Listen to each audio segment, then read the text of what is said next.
And we are live. Hey, everybody, this is Roberto Blake, helping you create something awesome today. Welcome back. We have another Wednesday workshop for you. This is week 12 of our YouTube Creator Playbook series.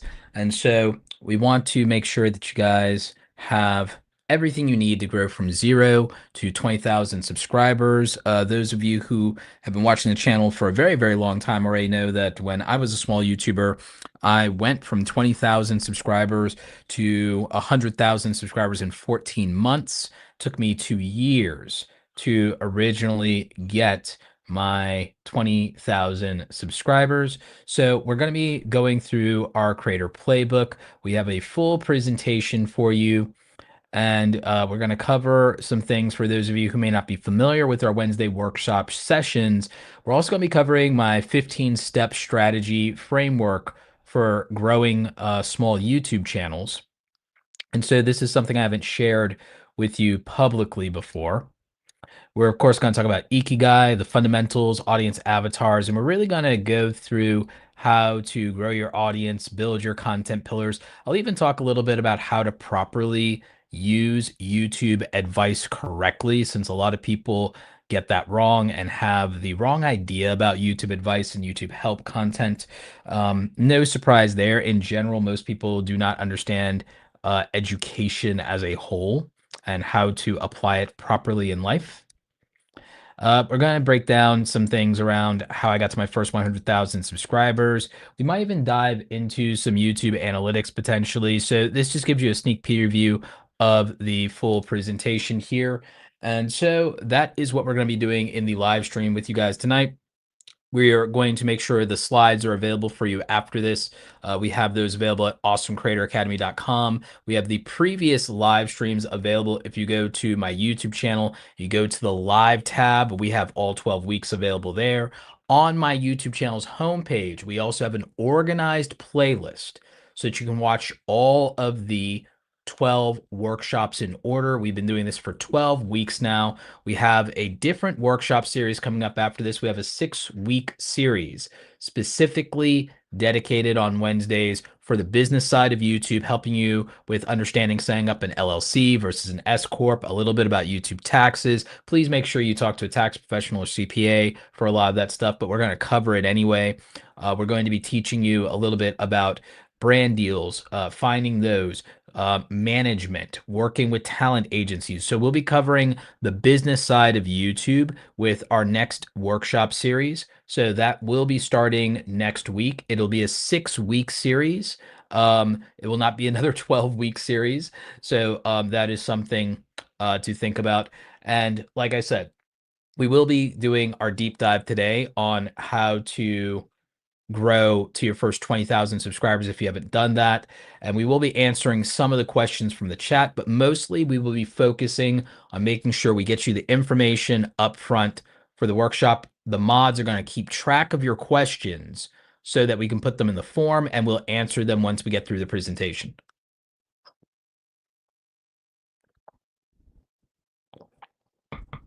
All right. So without further ado, let's go ahead and dive in to our creator playbook. So reminder that you can visit awesomecreatoracademy.com and you can get access to our slide presentations from our previous workshops. You can also learn about the Awesome Creator Academy Pro Group and what we do over there. We meet twice a week, Tuesdays and Thursdays, for office hours sessions, and our Academy Pro Group members get access to all of our digital download products, our email swipe files for reaching out to brands, our creator monetization matrix, our niche avatar profiles, over 200 different Photoshop file downloads, and many more assets. So check out awesomecreatoracademy.com/join if you want to find out more about that. So a little bit about me as your instructor here. My name is Roberto Blake. I'm a creative entrepreneur, public speaker, and best-selling author. I've been doing YouTube content for over a decade. I've uploaded over 1,700 videos on this channel, over 2,000 videos in my career. I have streamed for over 2,000 hours in my career as a content creator as well. I've been monetizing as a full-time creator for many, many years.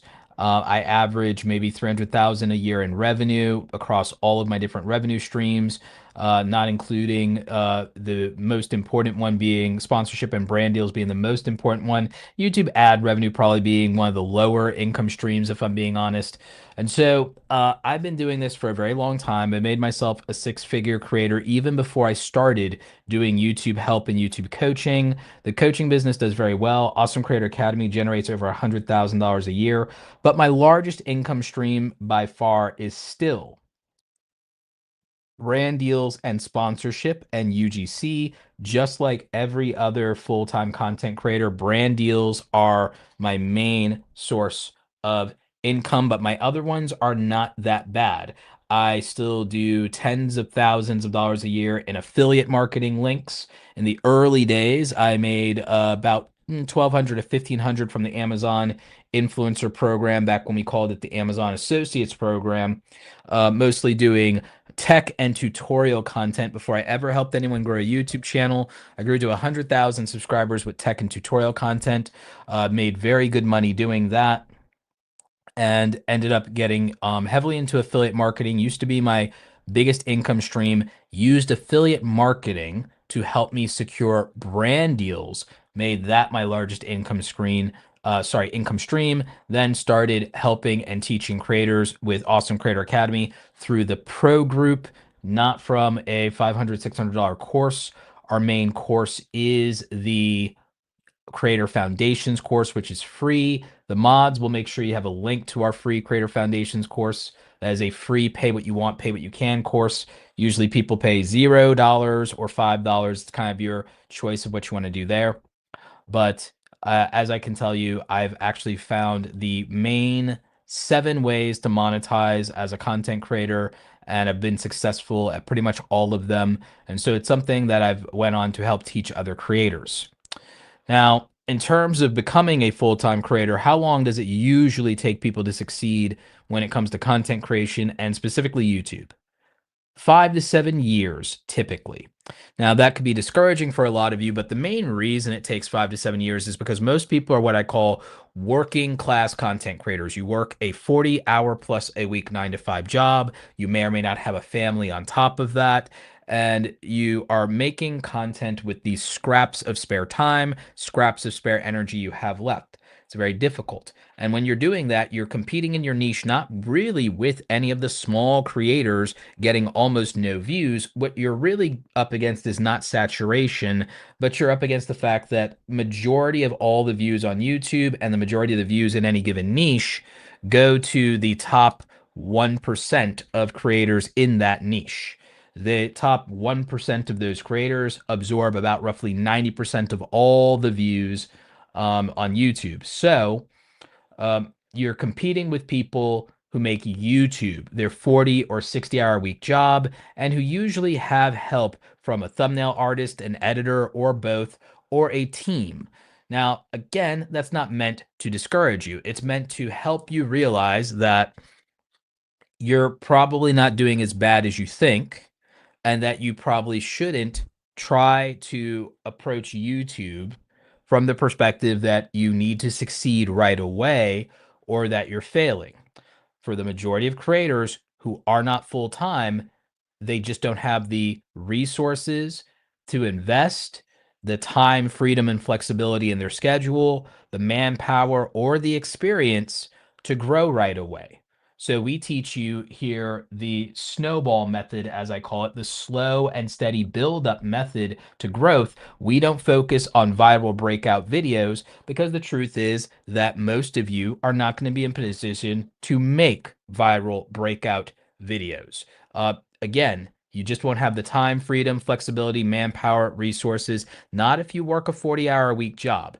Viral videos are rare as it is. And to show you how rare it is, here are the stats you need to know. Now, 88% of all videos on YouTube never get 1,000 views. If you're getting 1,000 views on a long form video, you're actually succeeding more than 88% of all the videos that have ever been uploaded to the platform. That sounds harsh, but it's just a reminder of just how difficult it is to make quality content. that attracts an audience. Now, when it comes to that, the overwhelming majority of people struggle to monetize on YouTube for exactly the same reason. So, according to the CEO of YouTube, Neil Mohan, there are about 3 million creators worldwide in the partner program. That means people who are already monetized directly on YouTube as a platform. So when you look at something like Hill Country Husker who's saying, I'm heading into retirement, how long could I expect to be able to have a supplemental income from constant content creation? It depends on your business model for your content. If you're trying to live off of AdSense, it will be very difficult to make that a supplemental retirement income. But it depends on your business model. It depends if you're taking this seriously versus treating it as a hobby, and it depends on whether you're going to build a business model around utility content or if you're trying to do a entertainment based hobby and hoping that it takes off. It really depends on your approach to YouTube. Your results may vary, and it depends on the niche you go into, what your business model is, who the audience avatar is. If you build a real business, then it's not nearly as difficult to build a supplemental income as long as you can be competitive in that business, in that industry. But if you try to reach a broad entertainment audience, especially as someone older, you might find that much more challenging.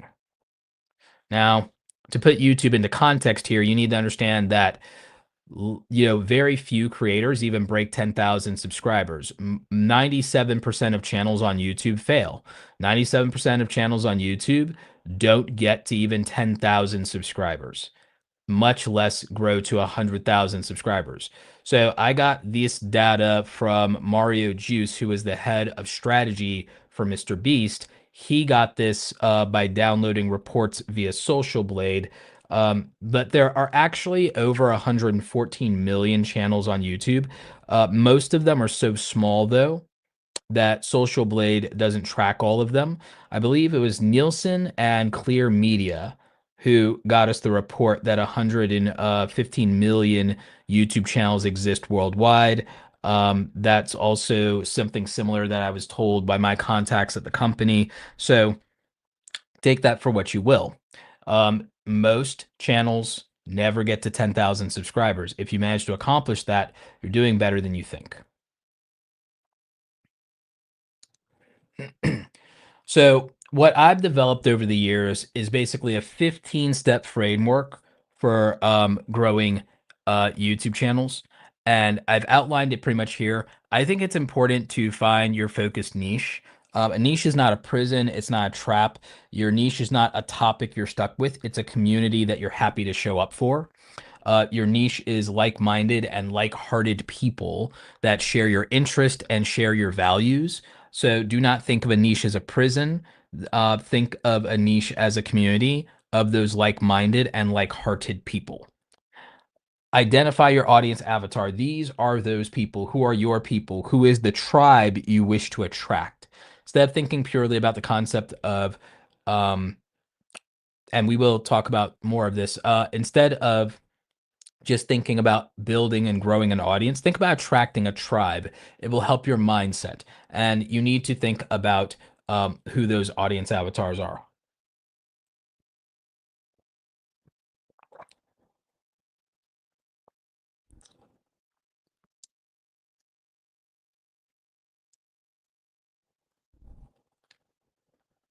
Excuse me. Declare your mission. You know, it's very hard for a lot of creators to articulate why you should watch them and what they're trying to accomplish with their content. Primary example, I tell everybody that I am trying to help you become a full-time content creator by increasing your reach, your reputation, and your revenue. And that makes my mission very clear. My mission is to help 100,000 creators get monetized, and if we can get 10,000 creators full time making $100,000 a year. So that's a very clear mission for my channel. It dictates the focus of my channel. My channel focuses on making YouTube sustainable and making it content creation a full-time career. My content does not focus on having fun making content.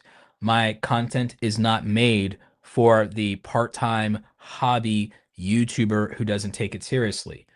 The minimum viable level for watching my content is you at least want YouTube to be a side hustle, or you want to get monetized, you want to make some money. My channel is the channel for making YouTube a business or a career and making money doing YouTube.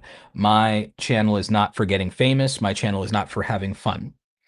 It is great if you enjoy what you do, but it is not, for me, fun is not a priority in my approach to content strategy. A lot of people don't like that about me, but again, having a clear mission makes you different, makes you stand out. You're wondering how you stand out. A clear mission, a clear focus for what you do and why you do it, and how you do it will make you stand out from the crowd. If you don't stand for something, you stand for nothing, so to speak. So you want to declare your mission. Research your niche and your niche neighbors. So research the creators in your niche, but also research people in nearby or similar niches. Find opportunities and things that you can use to combine from those niches or from different creators, and use that to inspire you and to make something very different. Choose your video styles. Video styles, we used to call these video formats, but video styles, you can take multiple approaches to videos. Just because you're covering specific topics or themes in your videos doesn't mean you have to make them all the same way. Some videos could be talking head videos, other videos could be narrative, other videos could be vlog-like and cinematic. Depending on the style of videos, you can make different styles of videos under your brand, and so you could have multiple content pillars, and then within those individual pillars you could have maybe two styles of content for each of those. So it's just something to keep in mind. There are videos that I do that are talking head videos is one style. There's another style of video I do that is green screen videos. Other videos I do presentation, like how we do on the live streams and lecture. Other videos are reaction style. The channel reviews are reaction style videos. So you could think of it from that perspective.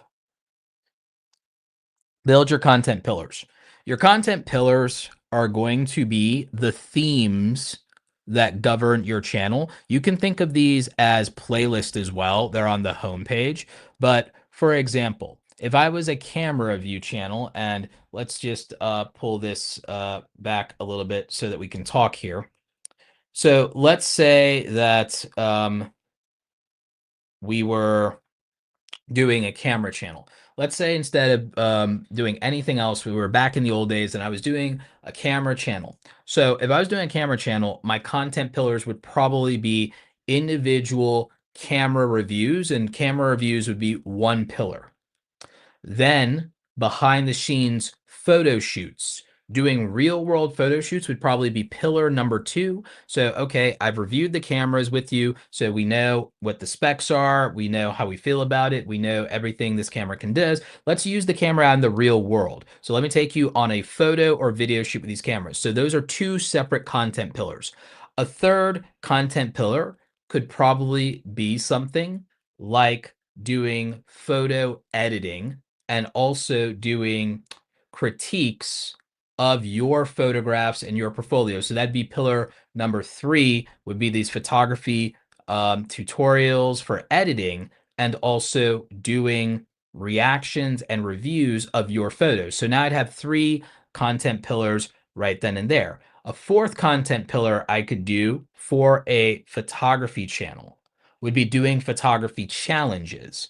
And so that could be me versus another photographer. It could be something like that. So then I'd have these 4 different content pillars. And think about the different styles that these videos would represent.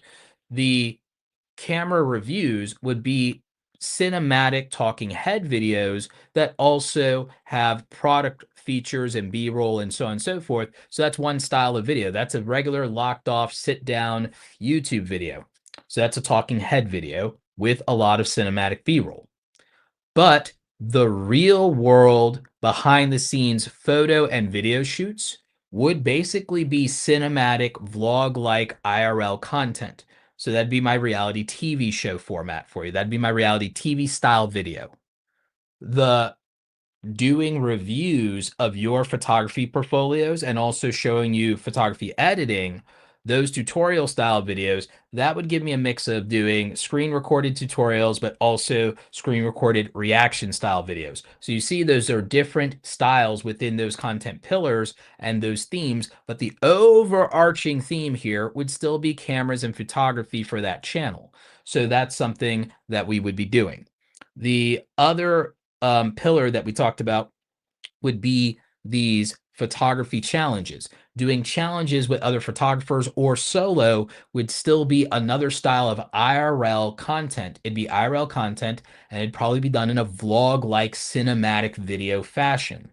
So those would give me 4 content pillars. Usually I tell people have 3 to 6 content pillars. We usually go for around 5. So what would be another one that I would have inside of this? It probably would be camera gear guides, which would be these bigger videos. They would be sit down talking head videos, but they'd have a lot of B-roll in them, where I would most likely have multiple cameras, multiple camera lenses, multiple accessories, and I would be doing buyer's guides. So I'd be doing these buyer's guides, and those would probably make up the 5 or so pillars for a photography channel for me. So that would give you your 5 pillars. So that is a example. At some point, I do need to make a slide where I literally just show a visual demonstration of 5 pillars for a particular type of content. And then I would show like photography as my example for like how to and educational content. And then I would probably just show you like, here's how I'd break down a Star Wars channel for like entertainment style content, so that you just have those comparisons. So that's how you would do structured content pillars, and how you'd make it make sense for a channel. So hopefully that makes it clear and you understand it. The next thing you would do is with those content pillars, you want to generate 100 video ideas and then try to organize them around your content pillars. The reason I like having maybe 5 content pillars is because then I could sit there with 100 video ideas and I could organize 20 video ideas per pillar, or mix and match some. If I do 3 videos a week, 150 videos in a year, it could be 30 across the 5 pillars, something like that. Doesn't have to be exact, but it gives me structure and it gives me a way to think about it. In terms of refining your title formulas, this requires some research and finding potential outlier videos. We use oneof10.com for that. By the way, mods, code Roberto gets them 20% off now. One of 10 changed some things with our coupon code because they upgraded to the new pro version of oneof10.com. If you use oneof10.com and you use code Roberto at checkout, they get you 20% off of your account. So you might want to use that tool. It can help you with your titles and your thumbnails. It even has a title generator and an AI thumbnail generator to help you. Oh, and mods, code awesome doesn't get them a 30-day free trial. We are working out the free trial with them. So many people used the free trial that apparently became a problem. So for right now, they'll just use code Roberto. So yeah, but oneof10.com can help you with your titles and your thumbnails. In general, you want to try to build titles that are repeatable for some of your formats. And the reason you want to do that is because once you have something that works, you don't want to try to change it too much. I'll give you a primary example of this with title formulas. Most of you are familiar with Mr. Beast. So he will have title formulas like surviving a volcano for 24 hours. Then he'll be like surviving in a volcano, for a week, surviving in a volcano for 30 days. He'll just use the same format. And then it'll go from surviving in a volcano to surviving in the middle of the ocean. I was buried alive for 24 hours, buried alive for 72 hours, buried alive for a week.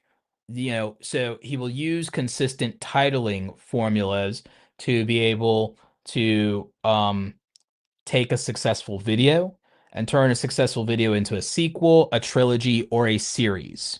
Another example is last to leave wins a jet, last to leave wins a Lamborghini, last to leave wins $100,000, etc., etc. Take things that work and replicate them. You don't have to make every single video an original idea. You can use title structures and formulas, and you can repeat bangers. You can repeat winners. Let your winners ride. If something works, make it a sequel. If a sequel does well, make it a trilogy. If it's a great trilogy, make it a series. So that's what we want to do. Create a thumbnail system. You also want to get to a point to where you stop having to create some of your thumbnails from scratch. You want to at least use consistent fonts and consistent font layouts. We help you guys with some suggested fonts that typically work for most videos and most type of content fairly regularly. So we give you guys 6 fonts that work for almost every video ever. And we find that to be really helpful. But also, I have come up with some thumbnail layouts that I did for a faceless channel that is a men's personal development channel that focuses on stoicism. And what you can see is that simple layouts work. And so simple layouts in terms of text layouts for left, right, and center, color blocking, consistent fonts. This font, I believe, this is probably Futura here. Um, so this font, what's going on here? I know that a lot of times we'll use Poppins, but this one I believe is Oswald Bold. I believe that one's Futura. But typically we recommend Oswald, Futura, Babus New, that sort of thing.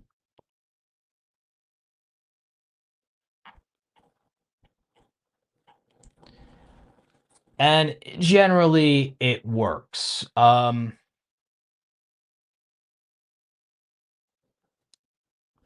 As you know from my YouTube thumbnails, I try to keep things fairly consistent. Here is Poppins. And again, I use recurring themes and elements. I use this 3D element for the YouTube logo pretty regularly in my videos. And so another example here for thumbnail systems would be, what's a good example here? Actually, this one is for a completely different channel. Let me see if I can open this for you just to show a different example here. So again, this is a example kind of a thumbnail system that uses similar colors, text lockups, and placement. As you can see, the text goes in one particular place here, with the goal being avoiding the what do you call it? The timestamp in the bottom right-hand corner.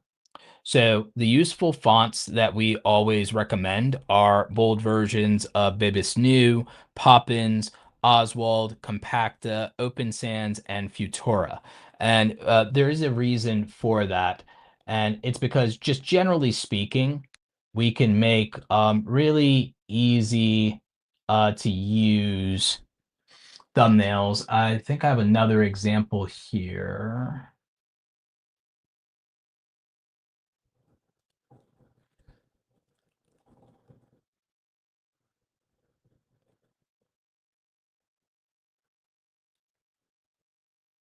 Maybe this one is it. This is a example of a thumbnail where I used Midjourney to help me with the AI side of it, but we used a very simple text lockup for that one. Let's see.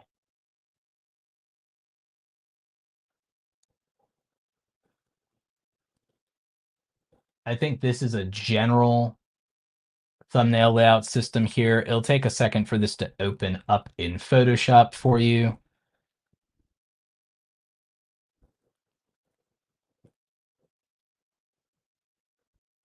But the general idea is just to have one, consistency in your font choices. have a few different layouts you can use: a left aligned layout, a right aligned layout, a center bottom layout, a center top layout. Those typically are best. Maybe a split comparison layout or a before and after layout. You want to have these things pre-designed in such a way to where you can just drop assets in. You also want to have repeatable assets, elements, and color schemes so that you're able to be consistent and you don't have to just keep reinventing the wheel over and over again. So you want to create an ideal thumbnail system. This one actually, I think, is just a bunch of my different thumbnails. So again, as you can see, I have a system for my thumbnails and my thumbnail elements and layouts, and I can just drop text and assets in wherever I would need to, and I can make new YouTube thumbnails that way. I also have a system in terms of variety of poses. So I have hundreds of photos, believe it or not, with different poses, different props, dozens of these with me and my play button, dozens of these with me and my camera, etc. Even some different outfits, believe it or not.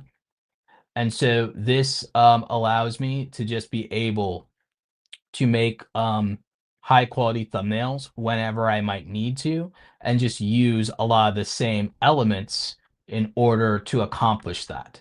So that's what we mean when we say building a thumbnail system. And we build a thumbnail system to be able to, again, to make just our entire flow a lot easier in terms of our workflow and not have to constantly reinvent the wheel.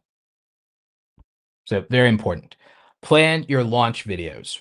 When you launch a YouTube channel, sure, you can just upload one video at a time and launch with one video. But typically, if you can launch with 3 to 5 videos in the first week, it does give you some breathing room, and it does give you something for viewers who do find your channel, something to watch. It gives you an easier way to collect data. I usually recommend launching with a mini series.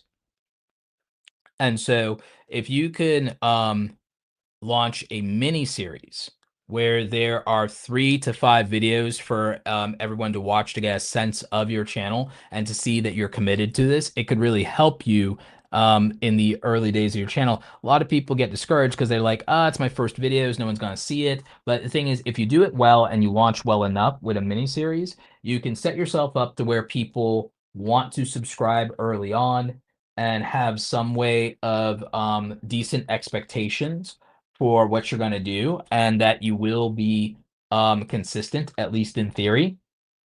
So you can just start with a strong showing that way.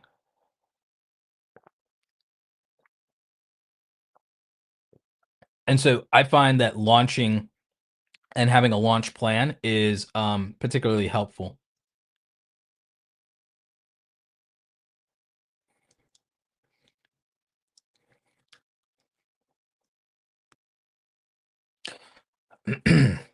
Structure your schedule. If you can structure your schedule, you'll find your life as a YouTuber easier, especially if you're a working class content creator. I find that if people structure their schedule to where they maybe only take 30 minutes to an hour on the weekdays or whenever their work days are, and don't let themselves stress about their channel, that tends to work better. I also find that if there's people, if they are going to try to get more done for their channel on a weekday, the answer is to wake up early in the morning before you have any other commitments, before anyone else steals your energy, and to work on your channel for 90 minutes before anybody else in your household wakes up. So waking up at 5 a.m., 6 a.m. usually is really helpful. If you can wake up at 5 a.m., you can probably work on your channel for 90 minutes before anyone wakes up and before you have any responsibilities and anyone has a claim on your time and a claim on your energy. I call this peak energy or prime energy. And if you can spend 90 hours doing deep work, you can accomplish more in that 90 minutes. You can accomplish more in that 90 minutes than most people do in 4 hours. So if you are going to do this during your 9 to 5 job, Monday through Friday days that you work, the answer would be to wake up early, probably 5 a.m., 5:30 a.m., do 90 minutes of deep work, and get as much as you can done before about 7 a.m. and before anyone else has a claim on your time and a claim on your energy. So then if you do that, you can go to work, come home in peace, not really worry about trying to film a video for your channel. I don't recommend doing that. I recommend you do your filming on your days off and that you schedule that way. So that tends to be helpful for a lot of people. Again, for whatever your lifestyle is, you just have to schedule that way. Make 100 videos per year. The reason that I recommend you make 100 videos per year is it will give you the fastest way to learn, and that is going to be 2 videos a week. Oh, Roberto, my niche, I can't do that. My videos take forever. I don't believe in taking forever on videos when you're a beginner, and I don't think it's going to help you, and I don't think it's going to grow you. I understand that there are people, well, this person only makes bangers and they only made 5 videos and they got 20,000 subscribers on their first 5 or 10 videos. That is rare. That is a unicorn event. It almost never happens for most people. It's usually not worth pursuing. And the people who it works out for usually don't work a 9 to 5 job.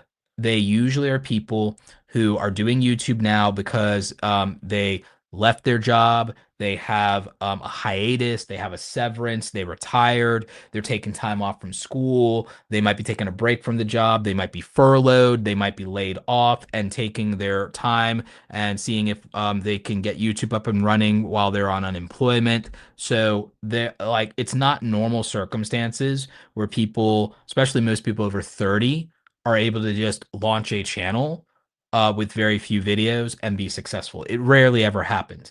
Even the most successful YouTubers, Mr. Beast had to make 460 videos to get his first 10,000 subscribers. His first 100 videos, he didn't even break 1,000 subscribers. He didn't even break 800 subscribers. Marcus Brownlee, MKBHD, he just hit 20 million subscribers. His first 100 videos, he only got 78 subscribers out of them. PewDiePie, one of the biggest YouTubers of all time, one of the OG biggest YouTubers. He made 100 videos. He only got 2,500 subscribers. Most people cannot grow a YouTube channel with their early videos. It just doesn't work out for them. So if you're thinking, well, my videos take 3, 5, 6 days to make, if you're a small YouTuber, you probably shouldn't be starting out with that if you work a full-time job. If you work a full-time job, you should make videos that are simpler. And the thing is, trying harder at a video will not save you and get you more views. You're going to be very disappointed with the results. The thing that gets you views is the topic, meaning the idea, the title, and the thumbnail, and whether the timing is right and it's relevant. Showing up on time, or God forbid, being early, and being early and flawed is better than being late and perfect every single time. In fact, most of your favorite YouTubers, and the reason they got big or blew up was just that they had the opportunity to be early to an important video topic before anyone else. It's called early mover advantage and it's called first mover advantage. So that is something that helps. And so you also want to make 100 videos per year because that first year you'll be able to analyze those videos. You'll be able to learn analytics, you'll have data, and you'll have enough video results and outputs to know what worked and what didn't. And so then we can use the 80-20 rule of refinement, and we can go back over those first 100 videos in the year and figure out what worked for the top 20% of them. And then the next 80 out of 100 videos, we will apply what worked best and make more of that, and then use 20% experimentation. And finally, one of the most important things is branding your channel. That is going to be your brand design for your channel, your colors, your themes, your fonts, your elements, your channel banner, your profile pic, the language that you use, how you introduce yourself to people, everything that makes you rememberable. So you want to become memorable, and that's your brand, that's your style. It even might be your wardrobe and how you dress on camera. It might be your aesthetics and your set design. It might be all of those things and all of those quirks. And so branding is very important. So this is my 15-step YouTube strategy framework for beginners in terms of what I think you should be focusing on.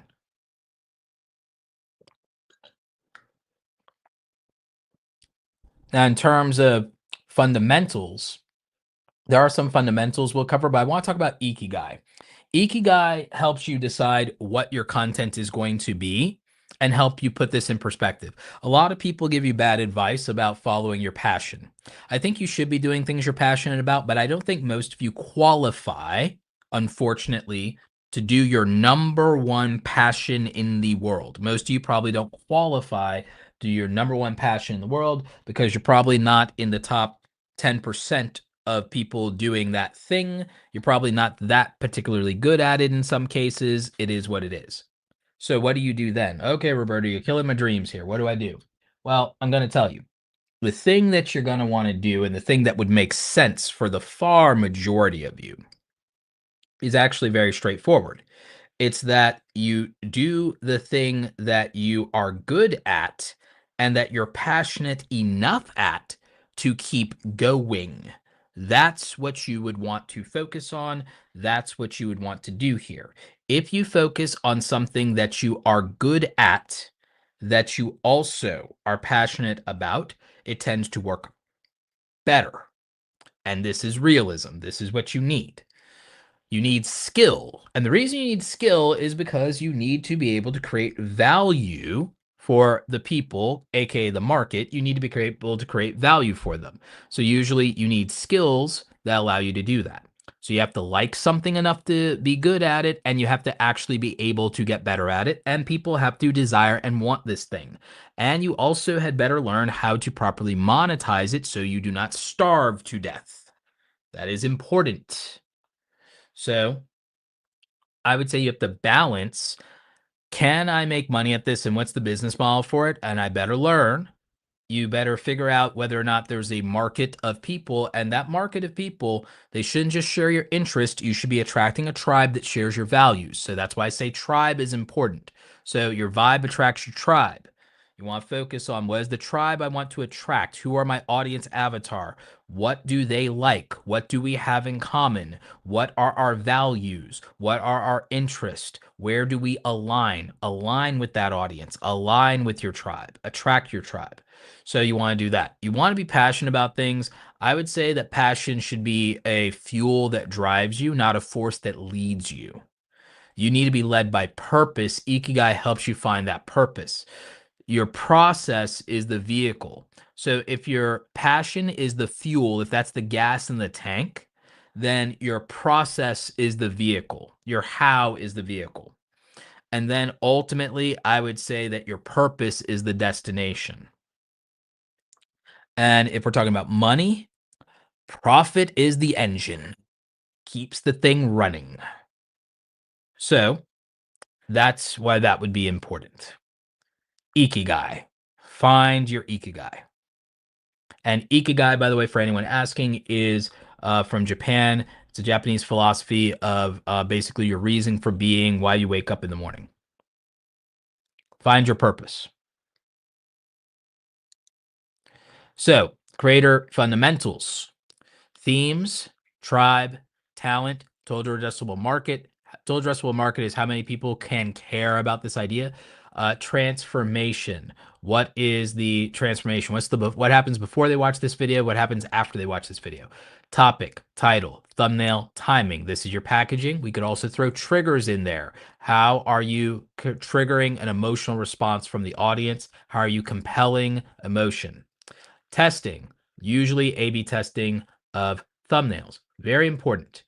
And tracking your results, studying analytics, understanding trends, trust and transparency, very important for developing that and establish that with the audience.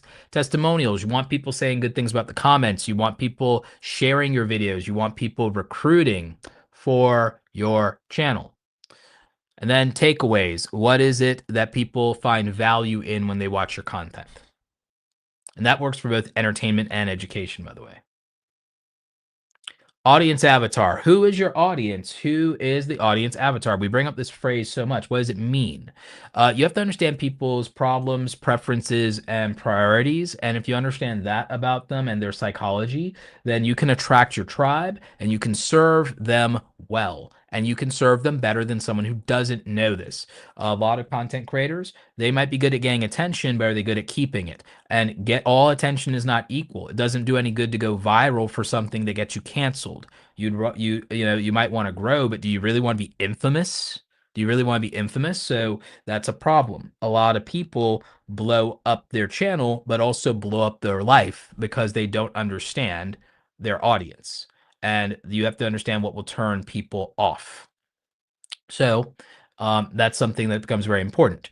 I was explaining to a young creator, and they were like, "Man, I'm making better content than ever. Why are my views down?" This creator was a gamer, and I explained to this gamer, I was like, "Well, the game had an update recently, and everyone's complaining about it. You were complaining about it.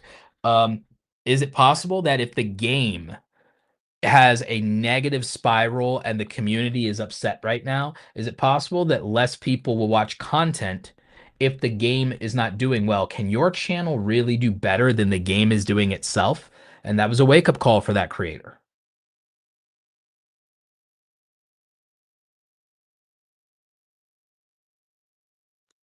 If you're a TV show reviewer and the TV show is canceled, or a season finale or series finale really, really ticks people off, maybe your content also suffers because the fandom is suffering. So you have to understand that your audience's demographics, preferences, priorities, prejudices, and biases will play a role on how your content performs. Your content does not live in a bubble where it performs based on how hard you work. It performs based on the sentiment of your audience avatar, the sentiment of your community. If they are angry and you don't validate what they're upset with, maybe they will find someone who will. If you do something that gives them the ick, they'll find someone who doesn't. So you have to really pay attention and understand who your audience is and why they are who they are, and what that means for your content. So let's talk about how to attract that tribe, how to grow an audience. One of the harshest lessons in YouTube you will ever learn is that what you want to make is not always going to be what they want to watch. Just because you want to make something and you want to express yourself and you're really passionate and you tried really hard does not mean that anyone cares. Again, I know that I sound like the dream killer of all YouTube. I don't really try to do that, but it just works out that way. And the reason is because I'm being honest and realistic, and I will not lie to you just for you to like me more or to buy anything. I will tell you the truth. I will be realistic. And realistically, you might want to express yourself and you might have to accept that somebody is not interested in that and they will move on to someone who is focusing on them and putting them first instead of putting themselves first. So keep in mind that understanding your audience is understanding their biases. What could you do that attracts them? What can you do that makes yourself unattractive to them? And a lot of creators don't realize that they sometimes make self serving content that is unattractive to their audience. I'll give you an example. The easiest example of this is, let's say you get into a conflict with another creator and you decide to make a video about it instead of making a video your audience cares about. Let's say that you make soccer YouTube videos, for example. If you make soccer YouTube videos and then you get into a beef with another creator outside of your niche and you upload a video calling that person out, your audience doesn't care. You're making a selfish video. You're making a video to vent your frustrations.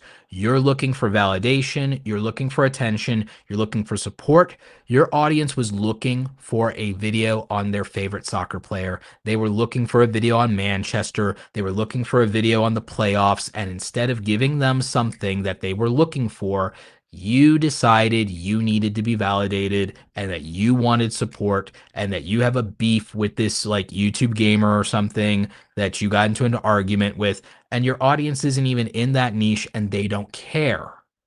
So that'd be an example of selfish content for you. What's selfish content? That's an example of it.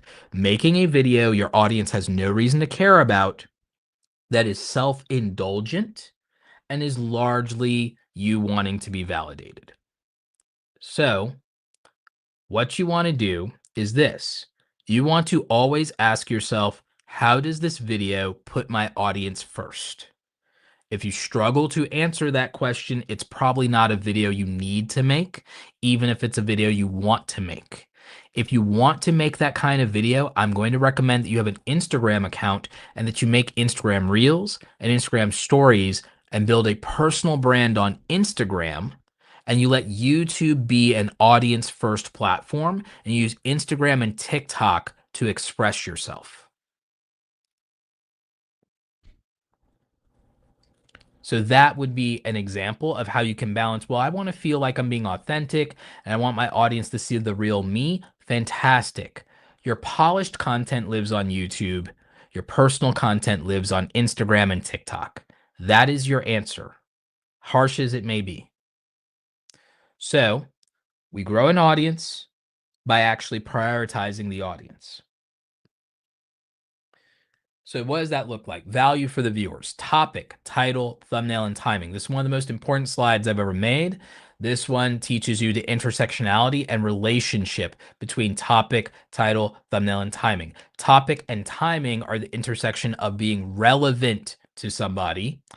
Timing and thumbnail, with thumbnail being something that can be attention grabbing and timing being this matters to me now.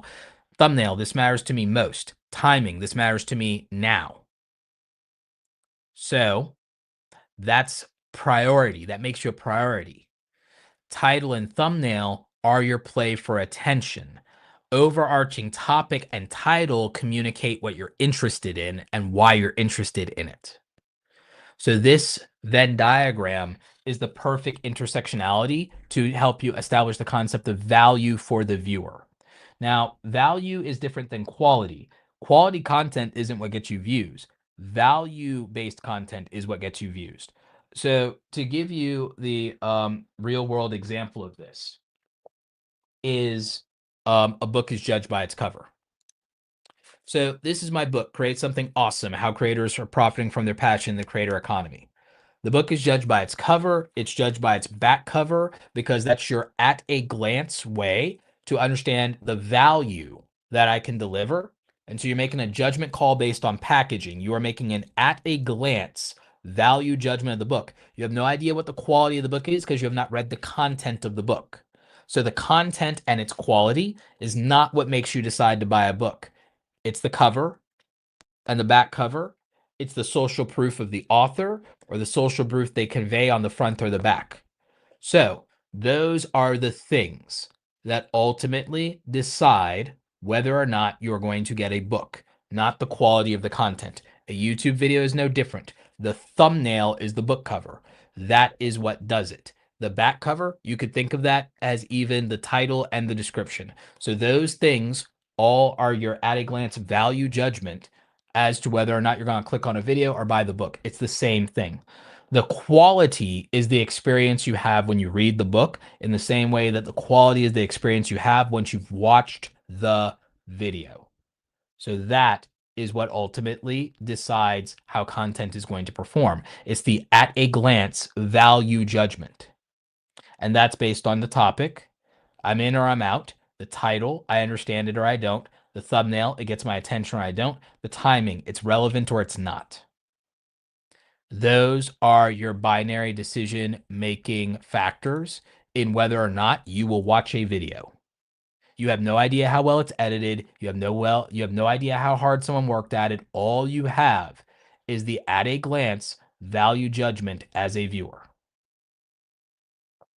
So plan everything around your packaging. Plan everything about your packaging. It doesn't matter how good you shot or edited this video. What matters is how well you packaged it to be attractive to a random people, attractive to a random person scrolling on their phone or flipping through their TV in the middle of the night. In the middle of the night. In the middle of the night. So that's how this works. You need to win them at a glance. If you don't, they will never give your video a chance.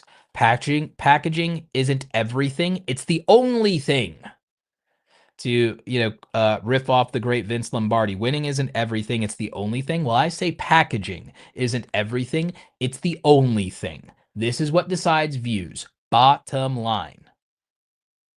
It's packaging. So clear versus clever content. If you ever have the choice between being clever, quirky, and original, and just being bloody clear and saying what something is, choose to be clear over clever. For the love of God, choose to be clear over clever. Don't overthink these things. Don't think that your quirky personality is going to win you over when it's most likely to just confuse somebody. If you have a choice between being clever or being clear, just be clear. Don't confuse people. It's very simple. Make 100 crappy videos. This is one of my most well-known YouTube videos and titles of all time. Make 100 crappy videos like Mr. Beast and PewDiePie did. And it's one of those videos that stands the test of time. But a lot of people think that this advice is outdated or this advice is misleading, and I'm going to tell you why it's not. I tell you to make 100 crappy videos, not because I'm telling you to post for the sake of posting or for a quantity over quality type thing. I'm telling you to post 100 crappy videos because for most of you, it's the only way you learn. How does a musician learn? They're going to have to perform a song badly 100 times, maybe even 1,000 times before they can perform that song well. How does someone become strong?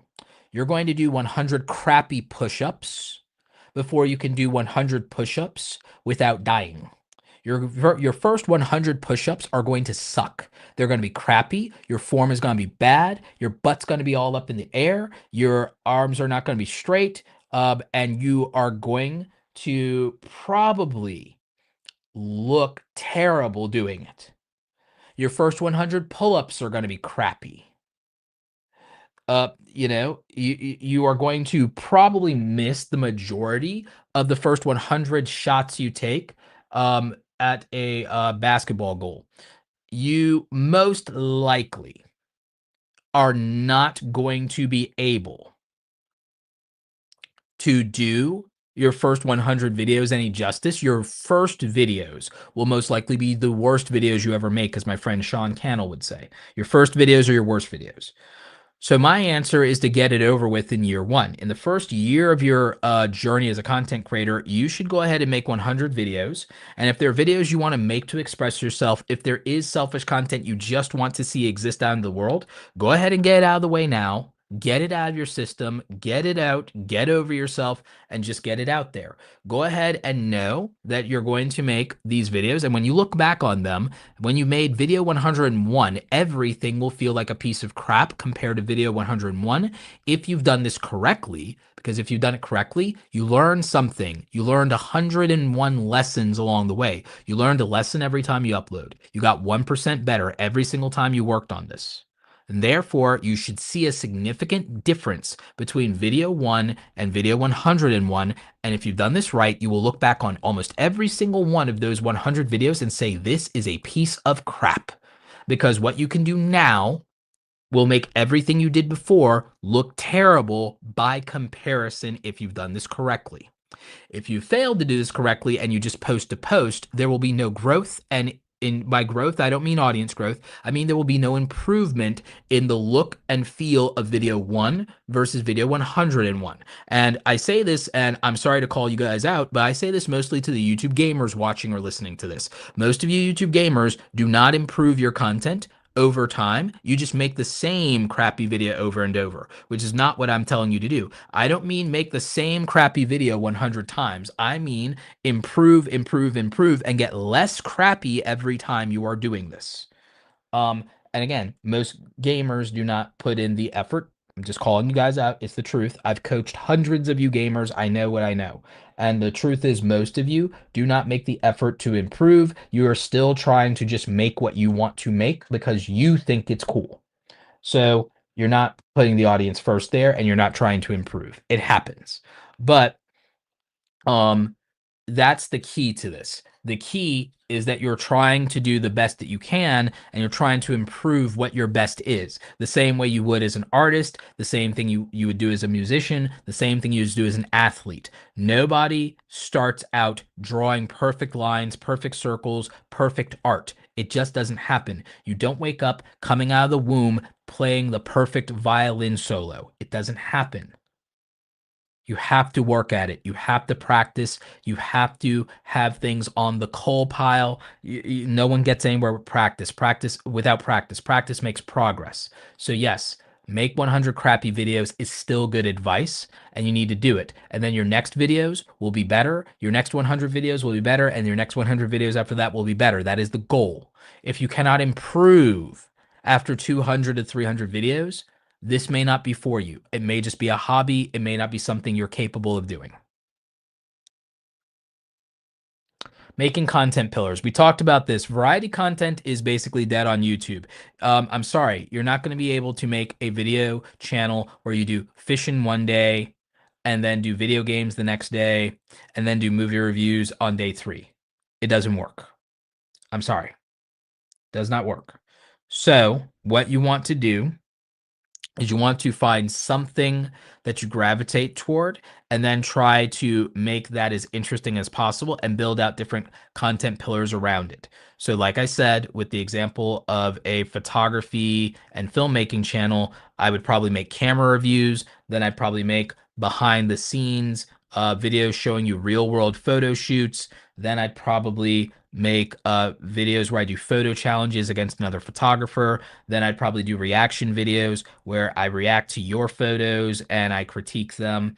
And that'd be my 4th content pillar. And then maybe my 5th content pillar is making buyer's guides for you guys in terms of how like what content to what camera gear to buy collectively, what's in my camera bag type stuff, or the best lenses for wildlife photography, things like that. So that'd be an example of content pillars. An entertainment style channel, let's say I was doing Star Wars content, my content pillars would probably be something like I'd probably do Star Wars fan fiction videos, Star Wars lore videos, probably Star Wars episode reviews, and then Star Wars character analysis of individual characters as my content pillars, and then probably um, Star Wars philosophy videos teaching you about what the philosophy of Star Wars or George Lucas was when he was creating the films and the shows. So that would be how I get 6 content pillars out of something like Star Wars. Okay. For a lifestyle channel, if I was a college, let's say I was coaching a female college student. If I was coaching a female college student, and let's say she got into um a university, I'd be like, okay, cool. Let's make some videos for you that are about lifestyle content, but incorporate your student life. And then because people are going to spend the next 4 years with you as your student life, they're probably going to still be interested in you as a personality, and you can grow with that and you can move these things into your career. So let's focus on being a student, but let's find lifestyle aspects and let's combine lifestyle with productivity. So that means you're a student, you can make some videos around productivity and study hacks, and you can make some videos about life hacks and adulting. And you can do some of these with a vlog-like style so that people are attracted to your personality, but it's still evergreen content. Some of it still could be search-friendly content. It's also still going to be homepage-friendly content for people to click on. If you're a female lifestyle creator, we just have to make sure the aesthetics and packaging are good and that the aesthetics of the vlog style is good. We're not making vlogs. We're making things in the style of vlogs. So you don't make, oh, this is my vlog. You don't put that in the title. You can make videos about, it could be 15 study hacks for new college students. That could be an example. How I cram for exams as a college student. And the thing is, if you want to leverage social proof in those titles, you can leverage social proof by using your university if you got into an Ivy League university. So again, if I was coaching a female influencer, that was a college student, it would be around things like this. It'd be so like, okay, let's make some lifestyle and productivity hacks. And so life hacks, study hacks, productivity hacks. We could also do day in the life of a college athlete. Like I'm assuming in this case that she got in on an academic and athletic scholarship, probably volleyball. So, and in this case, I'm kind of thinking of my goddaughter here. So, like volleyball. Okay, cool. Day in the life of a college athlete.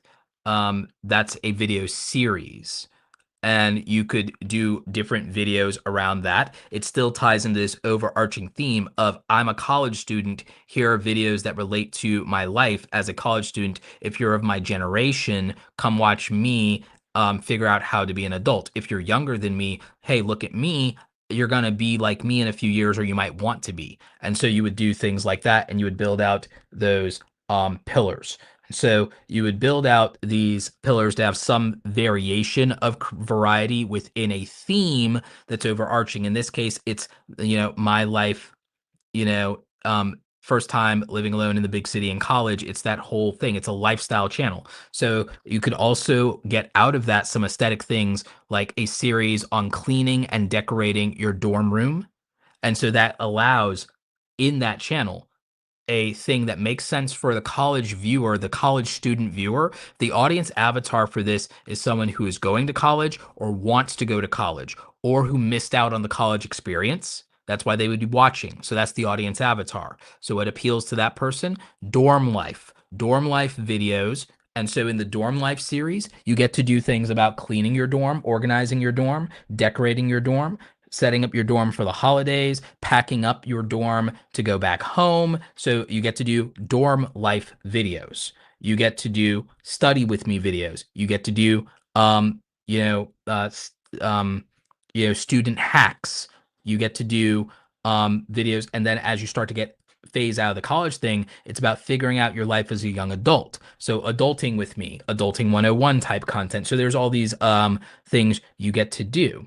You get to start to make videos and vlog like content about starting your career and starting your adult life, moving into your first apartment. Okay, I'm moving out of the dorm for the last time. Goodbye, dorm. Oh, we had some special memories here. You move on. You start doing, okay, finding my first apartment, got my dream apartment, decorating my thing, buying furniture for the first time as a young adult, buying furniture for the first time as a Gen Z adult, getting my first apartment as a Gen Z adult. You start to make that type of content as you move on in this lifestyle brand and personal brand that you built when you were in college. You transition that into young adulthood. That gets to go on. And then assuming, things go well, you get to maybe transition that one day into a lifestyle channel around building your family, because then you have an audience that grew up with you, saw you move out of your house, go to college, the college of your dreams, saw you achieve your goals, saw you start your adult life, start your career, and then theoretically start your family. It's a lifestyle brand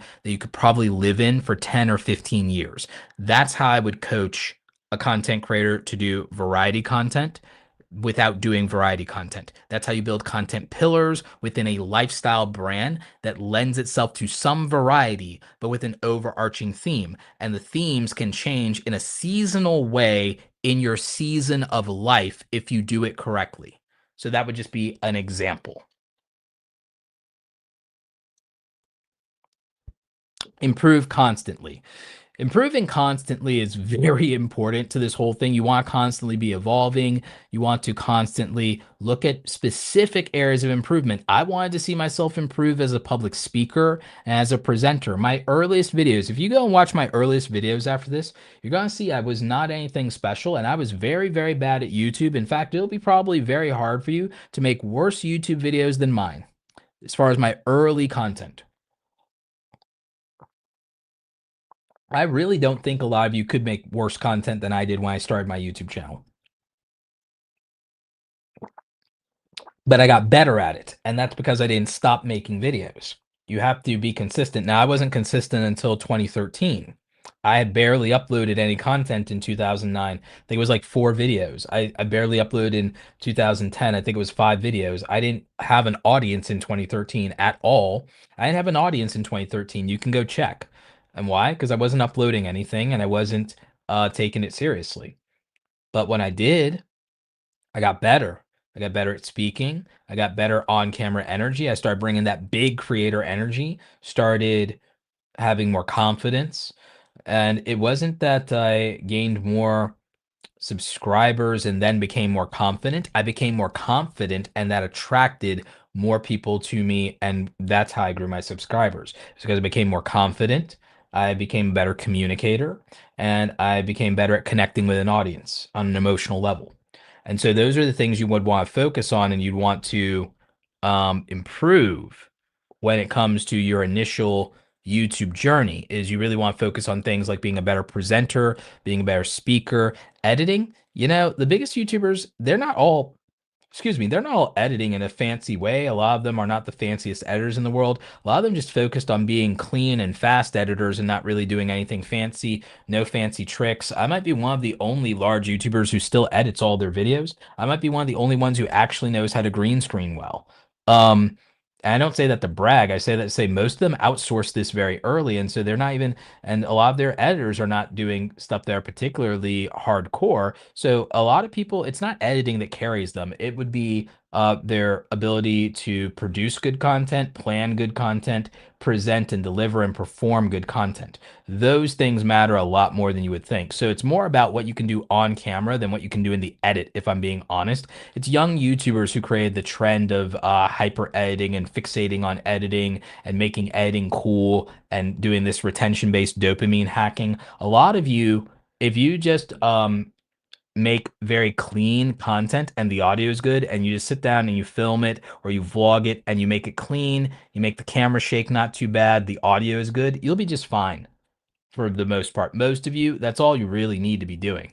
And again, just focus on improving your communication skills, your ability to connect emotionally with the audience, and your overall confidence on camera and your performance, and you will find that you do better. And then, of course, obviously, your packaging, if you do that, the packaging will help you get views. But your real retention hack is just being more interesting and being more confident.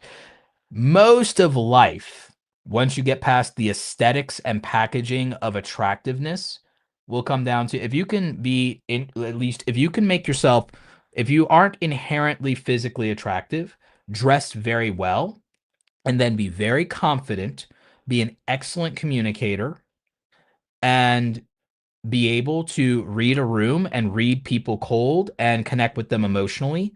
Most of success in life is down to aesthetics, confidence, communication, and consistency. If you can nail those things, most of life will work itself out. I promise you. So, ideally, obviously, winning the lottery, be attractive physically at a glance. If you need to augment that, get into excellent shape, dress very well, have great posture, good hygiene, and that will do most of the work for you. After that, be confident and learn to be charismatic, learn to be charming, learn to be a good communicator, and learn to connect with people emotionally. And then be consistent and keep your word. If you can do those things, life works out, content creation works out. It's general. It just works. So that's what you would want to do. How to use YouTube advice. A lot of people are cynical about YouTube advice because a lot of it can be broad and repetitive. That's part of why we do deep dives on this YouTube channel with the workshops and with the analytics deep dive sessions that we were doing and with the Friday channel reviews. Let us give specific advice to individual creators for individual niches and show the value of specific advice. So we do those channel reviews usually on Fridays, sponsored by our friends over at oneof10.com. And what we do on Wednesdays is we do workshops where we go into specific details about aspects of YouTube and best practices. And we do these concentrated workshops. This one was a 12-week workshop. We're finishing up this week. Next week, we start a new 6-week workshop focused on the business side of content creation in YouTube. Things like your LLC, your S Corp, payroll, hiring freelancers, doing taxes, all the boring business stuff, right? So we do those type of things. Now, what I will tell you is that YouTube advice often gets a lot of unfair criticism, in my opinion, because you get out of it what you put into it. And a lot of people complain about the advice, but they don't take it or they don't take responsibility for their lack of understanding the advice. They will not ask questions to get clarity. And when they execute on advice badly or poorly, they blame the advice instead of considering that they may have used the information wrong. Much like the fact that you can go to a school, and if you go to public school, there will be A students, B students, C students, D students, and F students. And they all had the same teacher, they all had the same textbook, they all got the same lecture. So why did they all get different results? It wasn't the material, it was how it was perceived, it was whether it was acted on, and it was whether they paid attention to it at all, and it was whether they executed it well, and it also has to do with what they did on their own time. That is not to say there are no bad teachers. That's not to say there are no bad YouTube educators. They're not to say there are no bad course sellers. But the majority of how you learn is your own responsibility. Now, what people can do to make that easier is they can think about the fact that there are multiple ways to learn. There are multiple learning styles. There are multiple learning aptitudes. There are multiple learning models. Now, one of the things we try to do is we have these podcast episodes with interviews with people for people who learn better by listening. And we do tutorials for people who need demonstrations and hands-on. We have the Creator Foundations course for people who learn at their own pace. We have Q&As for people to get feedback and answer questions. We have channel reviews for demonstration purposes and direct learning. There's seven learning models, and we try to accommodate a lot of them. We even have graphs for people and data and charts and infographics for people who are visual spatial learners. People learn in a lot of different ways. I even write books for people who learn best through reading comprehension. And same thing with posting articles and data over on X and case studies. And one of the things I think about constantly is the different ways people learn. And some people also learn by interacting with others. That's one of the reasons we have the Awesome Creator Academy Pro group. And for people who can't afford that, we have a Discord server, the Creator Foundations Discord server, along with the free Creator Foundations course. And why do I say all this? It's because a lot of people do not take responsibility for their poor execution of YouTube advice, and the fact that they do not practice enough, and the fact that they sometimes skip ahead or think they're too good to learn the foundations, fundamentals, and basics. There are basics that you need to learn. If you skip over the basics and you think you're too good for them, you can find yourself making mistakes later that could have been avoided. A lot of people, for example, don't think they need to watch the videos about what gets your videos or channel demonetized. I made videos that show you 7 things that get your channel demonetized. You know when people watch them? When they get into trouble, not before. An ounce of prevention is worth a pound of cure.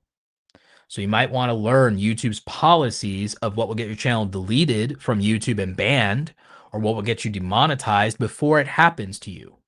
That's an example of skipping the basics and thinking you're too good for the basics. That's the idea. A lot of people do not think that they need the basics and they're tired of hearing them and it's repetitive. A lot of people, as much as they've heard topic, title, thumbnail, and timing, they execute it very poorly. You can hear topic, title, thumbnail, and timing, then why are you still spending 20 hours to get a video out and getting it out a day late instead of being first? It would have been better to try to get that video out in 2 hours and be first or be early in the first wave than to spend 20 hours trying to make it perfect and being late. Most YouTubers in the past have won by being early to a topic, early to a trend, early to a video, and that was the only reason they went viral. That was the only reason they stood out. That was the only reason they got attention.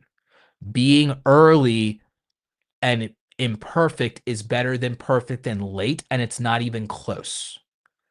But again, some people think they're too good for topic, title, thumbnail, and timing. Some people say, yes, I've heard it. Yes, I've heard it. Okay. Why are the thumbnails still a 1 out of 5 thumbnail if you've heard it? If you've taken all the YouTube advice, why are your thumbnails still using impossible to read fonts?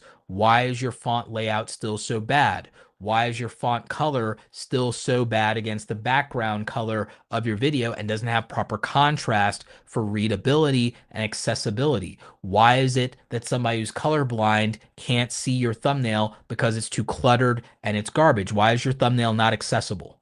If your thumbnail's not accessible, it's probably a bad thumbnail. If the thumbnail is hard to read, it's probably a bad thumbnail. It doesn't matter how hard you worked on it, it's probably still bad. And that's because you didn't learn the basics. You didn't learn the basics of typography. You didn't learn the basics of color theory. You didn't learn the basics of graphic design as it's applied to YouTube thumbnails because maybe you thought you were too good for that. Maybe you thought that, no, I edited this really well. It doesn't matter what the thumbnail looks like. And you would be wrong. That is the thing.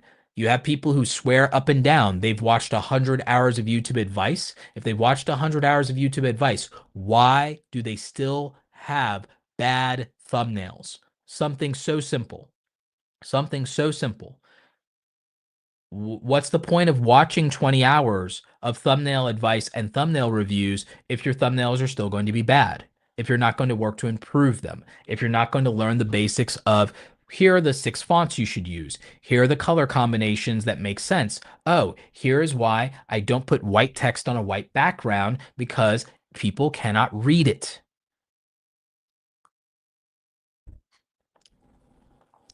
So there are very simple things that people get wrong.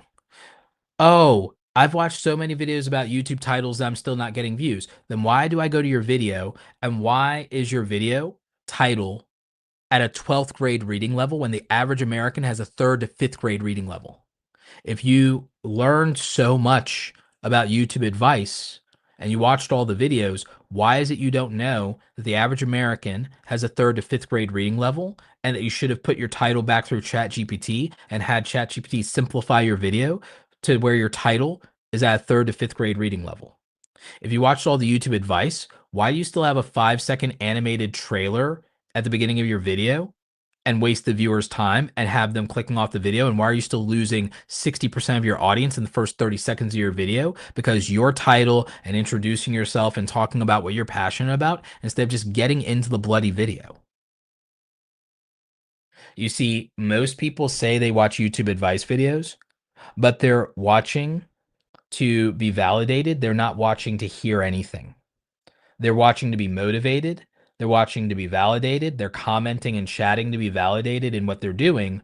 They are not actively listening. They're not actively taking notes. They're not actively asking questions specific to their content. And they are not getting feedback from peers. They're getting support from peers. They're getting people encouraging them, but they're not getting anyone to challenge them and tell them that maybe they should take a different approach to what they're doing and why they should do that, or what's not working, or what's making their content less accessible to people. So that's what the problem really is with YouTube advice. The problem is not YouTube help channels. It never has been. And I'm not saying that all YouTube help channels are good channels. But I'm telling you that most of the fault does not lie with the material and what is being told and what is being taught. It is in the fact that people are not active listeners and they're not active learners and they're not active practitioners and they do not seek feedback and constructive criticism. If you're not getting constructive criticism and you're looking for some, you can join our Free Creator Foundation's Discord server. If you're looking for structured information and making it convenient, you can buy my book, Create Something Awesome, or you can join our Free Creator Foundations course, or both. And that might help you with just having reference material and being able to look to something and to get some structured material that helps you in approach to content creation. You can also watch this free workshop series in its entirety and watch all 12 of these workshop presentations. And that's about roughly, I think, maybe 18 hours, 16, 18 hours of content you could be watching. And it would be a very good free course for you, essentially, to get a better understanding of all of this at a deeper level. But it doesn't help you if you do not put this into practice and that if you do not execute on it and if you do not seek feedback and criticism and if you don't expect that you will make some mistakes and learn from those mistakes. A lot of you are too impatient to grow because what you really want is to be validated, and that's the issue. It's normal and it's human to want to be validated, but you want that more than you want to create great content. So you have to learn how to navigate a bit of humility with trying to put the audience first and accepting that you may not have done the work to attract your tribe yet, and that you still have a lot of room for improvement. Everyone does, even me. So, how did I get to 100,000 subscribers? Well, I'm at 600,000 now. How did I get to 100,000 subscribers? I made 800 videos like a lunatic. Bottom line, most of you, you're not going to be Mark Rober. You weren't an engineer at NASA. You can't leverage that social proof or that skill set to make less than 100 videos and get 1 million subscribers, 10 million subscribers. You're not Mark Rober. Even Mr. Beast wasn't Mark Rober. Mr. Beast had to make 460 videos to get 10,000 subscribers. Mr. Beast and I started making content around a similar time, and I got a silver play button faster than he did. He got it a couple of months later in that same July of 2016, by the way. And now he's much bigger than me. But the point is, if you measured our careers, at a certain point, if he quit, I would have won because he quit. Mr. Beast never quit. He never gave up. That's why he's the greatest winner in YouTube of all time. Just a lesson in that. It's not a humble brag on my part. It is to illustrate a point. That you have to keep going and you have to keep iterating. And in his case, he just kept taking more and more risk. I am a risk adverse person. I'm not a 27-year-old. I am a 41-year-old come June. I am risk adverse. So the more risky your YouTube channel is, the higher its potential, both for success and failure. I'm more middle of the road than that. Comes with the territory. The older you get, the more risk adverse you become. Typically, anyway. Um, so I made 800 videos to get to 100,000 subscribers. I exploited evergreen content. Evergreen content is content that has a long shelf life. It can live forever or at least live for 1 to 3 years without being too outdated. And so I exploited that. I abused that. All I made was evergreen content. And if I had something that became outdated in a year, I made a new version of it. And I kept doing that over and over and over again. And a lot of those videos, given time, they wouldn't get video views right away. I used the snowball method. So I abuse the hell out of the snowball method of YouTube. The snowball method is videos that get slow and steady views. The avalanche method of YouTube is, and I'll make a video about this at some point. The snowball method of YouTube is videos that get slow and steady views. The avalanche method of YouTube is videos that blow up fast and get all their views up front and then kind of die off in a blaze of glory, so to speak. So an example of this slow and steady avalanche of views. Sorry, not avalanche. Sorry, slow and steady snowball of views is a video here that I'll show you on screen. So this video is a video I published in 2022 that's still crushing it today and has over 300,000 views. It's steadily gaining views. In fact, yesterday it got 1,400 views yesterday. So it got 1,400 views yesterday. And so this video initially at launch didn't necessarily do great. This is impressions. Let's go. Sorry, I got 1,400 impressions. Sorry, not 1,400 views. It got 600 views yesterday, almost 700 views, excuse me. So the first day of this video launching, it got 1,400 views its first day of launching. Oh my God, how embarrassing for a 600,000 subscriber channel. So it did 1,400 views its first day. Then it slowly trickled down to 100, 70, 12, 18, dozens of views a day if it's lucky, a dozen views a day if it's lucky. And then wait for it.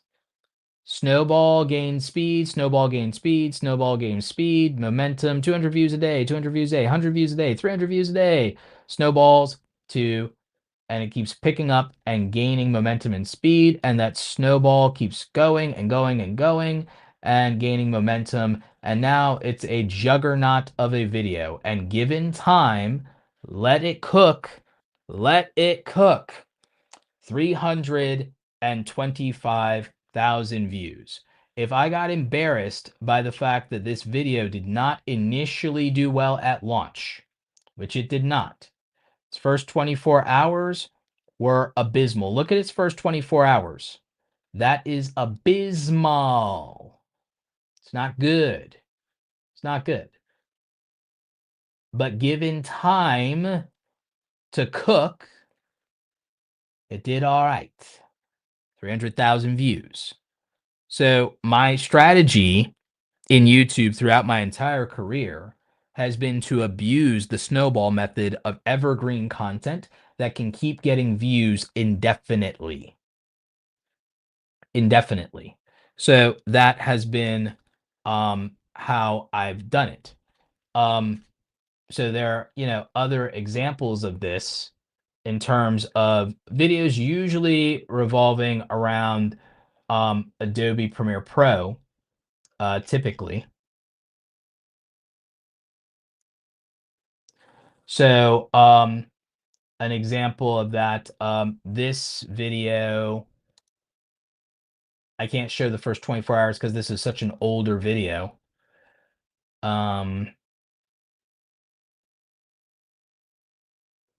This is one of the older videos on the channel.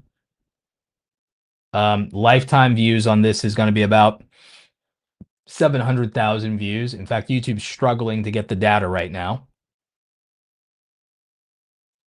So this video, again, is the type of video that did not do well at launch. Less than 1,000 views at launch. But again, slow and steady wins the race, my friends. So that snowball effect. And again, eventually the video petered off after a few years. The video petered off. I have made an updated version of this video that currently is not doing the best. But for example, this video right now is not doing the best. However, my belief, so this video right here, this is a new version of this, how to add background music. And again, slow, like struggle bus views, but we've seen this before, and it's starting to pick up. So we've seen a video like this do struggle bus views before. Here's another example. This video is on its way to 30,000 views. Starts out, oh my God. This is impressions, sorry, views. Another 1,000 views at launch. Okay, struggle bus, still going strong and keeps picking up. So again, I abuse what I refer to as the snowball method. I abuse slow and steady, consistent views over long stretches of time. Again, usually these 1, 2, and 3 year stretches. So I abuse the snowball method, whereas viral content creators abuse the avalanche method. They get all their views up front in this big avalanche, and then when it's done, it's over, the ground settles, and the video is dead. I have this like snowball that builds up momentum and becomes an unstoppable juggernaut as the snowball comes down the hill. So that's the way that I approach it. So that's a methodology that I use, and that's helped me over the years to grow. I focus on simple to create formats. I focus on videos that let me get out formats fast and consistent, so I can be early on videos I need to be early on, be fast. I don't have to do the most editing sometimes. I don't have to be over the top. Even if I want to do the most editing, I try to still make that as efficient as possible. I try to cap even, and again, I have videos with hundreds upon hundreds of thousands of views. Some are very edited, some are not very edited. So I do that. consistent uploads within my pillars. The more I stick to my core pillars at any given time, the better that I do, and so I try to be consistent at that. Focus on community and engagement. Doing live streams has helped me build a solid community, and it's helped grow the channel, make success, make revenue. It's been very good to me.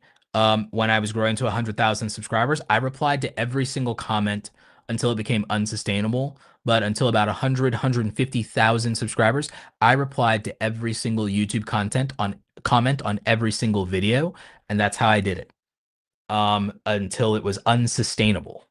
So those are the things that allowed me to grow. Thank you guys for tuning into this presentation. We're going to do a little bit of Q&A before we wrap up for tonight. We're not going to go too much longer, even with that Q&A, just to make sure that my voice gets some rest.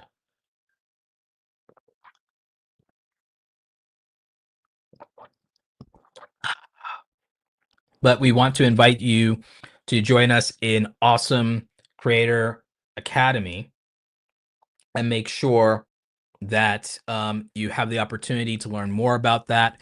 We do 2 private live office hour sessions where we get together on our group video calls twice a week on Tuesdays and Thursdays. Awesome Creator Academy Pro Group members get access to all of our resources, including all of our digital downloads, all of our email swipe files for reaching out to brands, our YouTube starter kit, our brand deal starter kit with our media kits for reaching out to brands as well. And also you get access to all of our workshops, all of our online courses, everything that we do, past, present, future. If you become a full Awesome Creator Academy Pro Group member, you can find out more about that at www.awesomecreatoracademy.com/join, and you will find out more about that. We also have the VIP program that includes quarterly coaching calls for direct mentoring. And so that is something available to you. I also offer one-on-one coaching. I do offer both channel reviews, private channel reviews where I can get on a call with you one-on-one, or recorded channel reviews where I'll do a 15-minute recorded review of your channel. We have a couple of those in the queue now, so I'm clearing the queue, but we do offer those things. So go to Awesome Creator Academy to find out more. So now, without further ado, we will go to our Q&A, and we'll also put the chat up on the screen here. So we'll turn that on.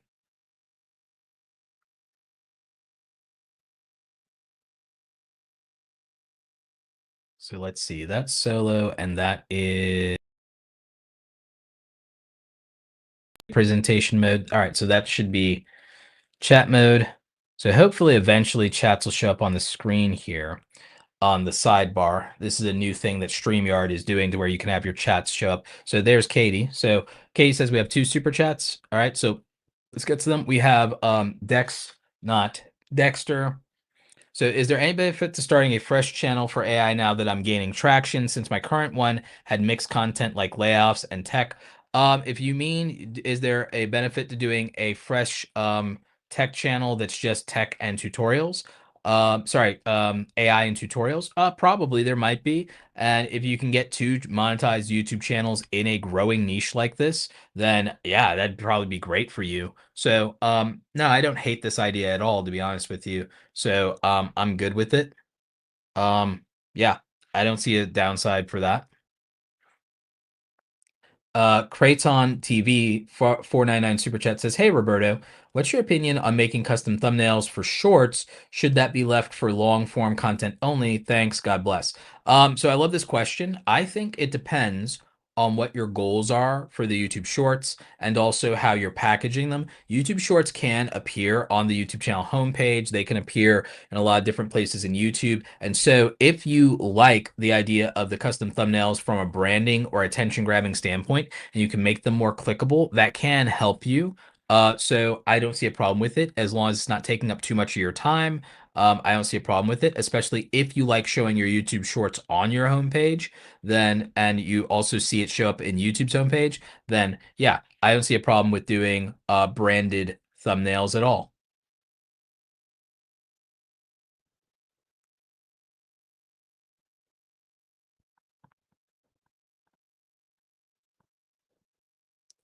Yep. And so we have a couple of questions here in the form that I didn't get to earlier. So Louis Houdini says, hey Roberto, I'm new. How often should I post? Currently, I'm at 866 subs, twice a week post. Twice a week is fine. 2 to 3 times a week is optimal for growth. But when you're new, my big thing about it is not audience growth. And I don't think new creators in their first year and their first 100 videos should be focused on growing their audience. I know people get excited to do that. I think you should be focused on learning to get better and learning to make really good content and saying, oh, I feel like my thumbnails are a 4 out of 5 or a 5 out of 5 in thumbnails. They look good. They're some of the best looking thumbnails in my niche. I think you should be focusing on that your first year as a content creator.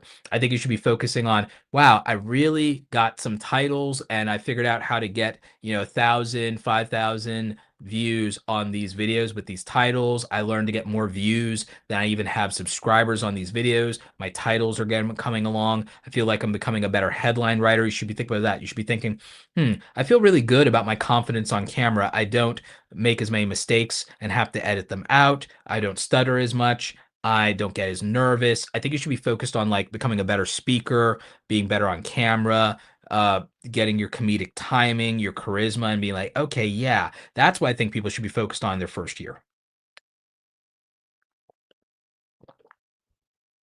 I think you should be like, wow, it used to take me 10 hours to edit a video. Now it only takes me 4 hours to edit a video because I actually learned my software and I know how to use it. We did a whole workshop about video editing and we actually did a live video editing demonstration. And you can use this for different video editing software. We focused on just techniques and things you could use in almost any software to just become a faster, more efficient editor and have a workflow for editing. So it's like I'd be focused on those things. So posting cadence, in my opinion, is good just because it's reps. It's like I think that posting to YouTube 2 to 3 times a week is the same way I feel about going to the gym or working out 2 to 3 times a week. Get them gains. The real gains are your personal growth, not the attention. A lot of people, they're focused on gaining attention. I want you to get personal gains. So that's what I think you should be looking at. Hill Country Husker says, how important are keywords these days? Keywords in your titles, and by keywords, I mean trigger words that your audience will respond to. We did an actual entire workshop about titles, and about that, we did another one around optimization. And like I said, titles are what matter, and they give you impressions. Thumbnails get and drive a lot of the clicks. Title and thumbnail combinations drive the clicks. Your title and the topic classification for your title determines your initial impressions. So your initial impressions and reach are on your topic, your title, and the timing, because your initial impressions are based on how many people recently watched similar videos to the video that you're making right now. And YouTube only knows that based initially on the title and how the title classifies the topic. And it also verifies that by studying your transcript. So it's your topic, your title, the timing, your transcript. YouTube also reads your timestamps. Why do we know this? Because your timestamps even show up in YouTube search and they show up in Google search. So we know. We don't have to guess the YouTube algorithm. We don't have to guess the YouTube algorithm. We know. You know why we know? We know about the topic because if you go to the YouTube homepage right now, there are these teeny tiny bubbles at the top of YouTube that tell you what a topic is. And then if you click on those bubbles, you'll see all the videos that YouTube classified as being that topic. So we know that YouTube uses titles and transcripts and timestamps for topic classifiers. And we know that topic classification matters because why would YouTube have those word bubbles and group videos if it didn't know what those videos were about? And how can it know what the videos are about? YouTube and its AI can only know what the video is about by checking your title, checking your timestamps, and verifying your transcript of what you actually said in the video matches that. That's the only way it can know that. That's logical. So we have a logical reason to know that that's what the YouTube algorithm does. And so that also determines the initial impressions. So we know that because what else could do it? as far as initial impressions. Performance later impacts impressions. And we know that your initial period is usually around the first 48, 72 hours. And we know that because we even looked at the launch history of all of my videos. And we know, and we look at that 7-day window and we can see, okay, here is the initial maturation period in the first 48, 72 hours. So we can see that. You know why else we know that? YouTube's own real-time analytics in your smartphone or your desktop. If you go to YouTube Analytics, real-time analytics measures the current 48 hours, the current running 48 hours. So we know that that period of time, it's not that your video has to do its biggest views in that period of time. We just know that that's the window of sensitivity to where if you want to make adjustments to your title, if you want to make adjustments to your thumbnail, that's the time to do it. That first 48 hours. We know that because YouTube measures it. So what YouTube displays and what YouTube measures tells us what the algorithm is. So we know that. So we know that from a timing standpoint, that matters. We also can make the assumption that the viewing pattern of our viewers in the last 48 hours matters because of that. The other thing we can look at is YouTube looks at the viewing pattern of our audience and what they watched in the last 7 days. Why do we know that? Because in the audience tab of YouTube Analytics, it says here is what viewers watched in terms of other videos in the last 7 days. So we know that that matters and that YouTube's algorithm makes recommendations based on that for people's homepage and suggested. So we know that for a fact. Other channels that your audience watched in the last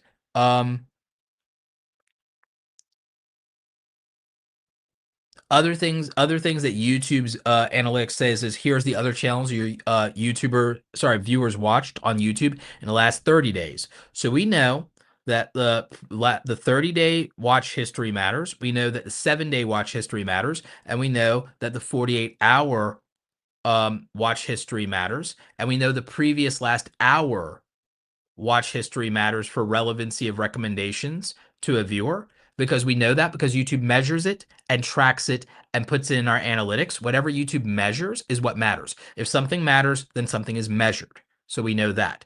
The YouTube homepage display tells us that topics matter because it puts them in bubbles at the top of YouTube, and you can organize and see bubbles of what's recommended to you based on what you are likely to watch and what YouTube thinks you care about. So if I go to my YouTube homepage, if I click on home, it is going to give me The Force because I watch Star Wars. It's going to give me Naruto because of anime. It's going to give me podcast, and it's going to give me Dragon Ball Z, science fiction, comic books, lo-fi, presentations.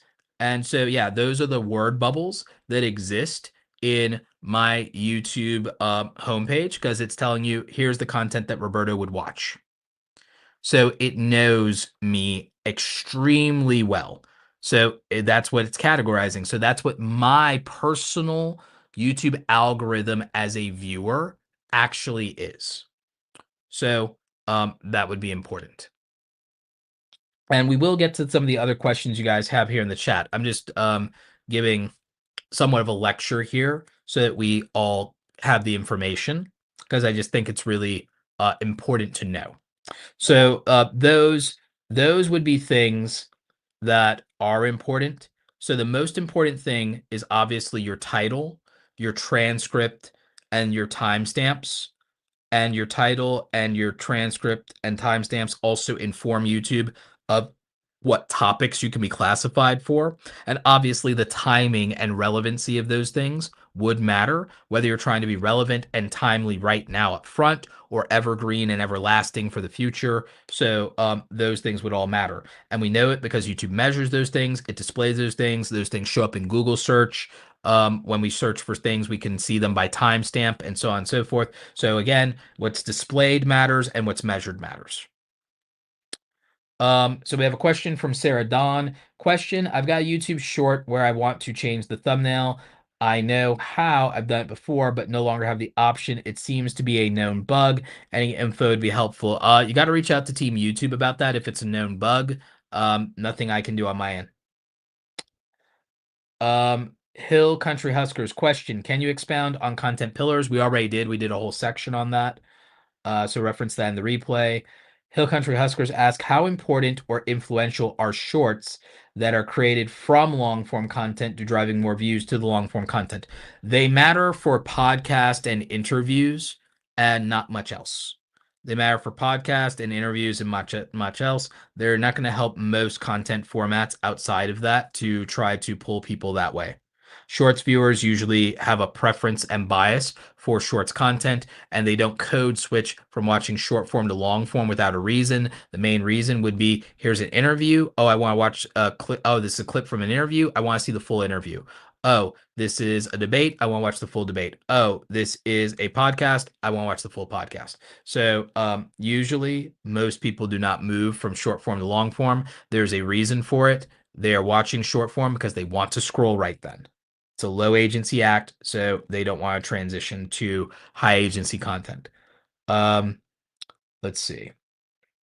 Love Wisdom 2 says, "Hey Roberto, I have a sleep sounds channel, not this channel, and it's a very competitive niche. I've heard YouTube isn't monetizing these channels from someone. Do you know about this? Any ideas how to stand out?" I have not heard that rumor, but rumors like that fly around all the time. There are plenty of people who monetize those channels. I've known people to monetize those channels, as I know a lot of faceless creators. How to stand out is going to be per usual. It's going to be aesthetics. It's going to be branding. It's going to be visual. We are visual creatures. It's going to be at a glance. So if people are doing something, um, if the normal or the norm in your niche is something, you need to deviate from that in a way that makes sense, that visually contrasts with that, but it also has to visually contrast with, even people not searching for that content, it have to visually contrast in their feed scrolling through YouTube. So you will have to find a unique aesthetic style. It's branding. Branding is how you stand out. If you're not a good graphic designer, that's a skill you need. Or if you're not a good illustrator, that's a skill you need. Or you have to get very good at AI prompting, or you have to hire a thumbnail artist.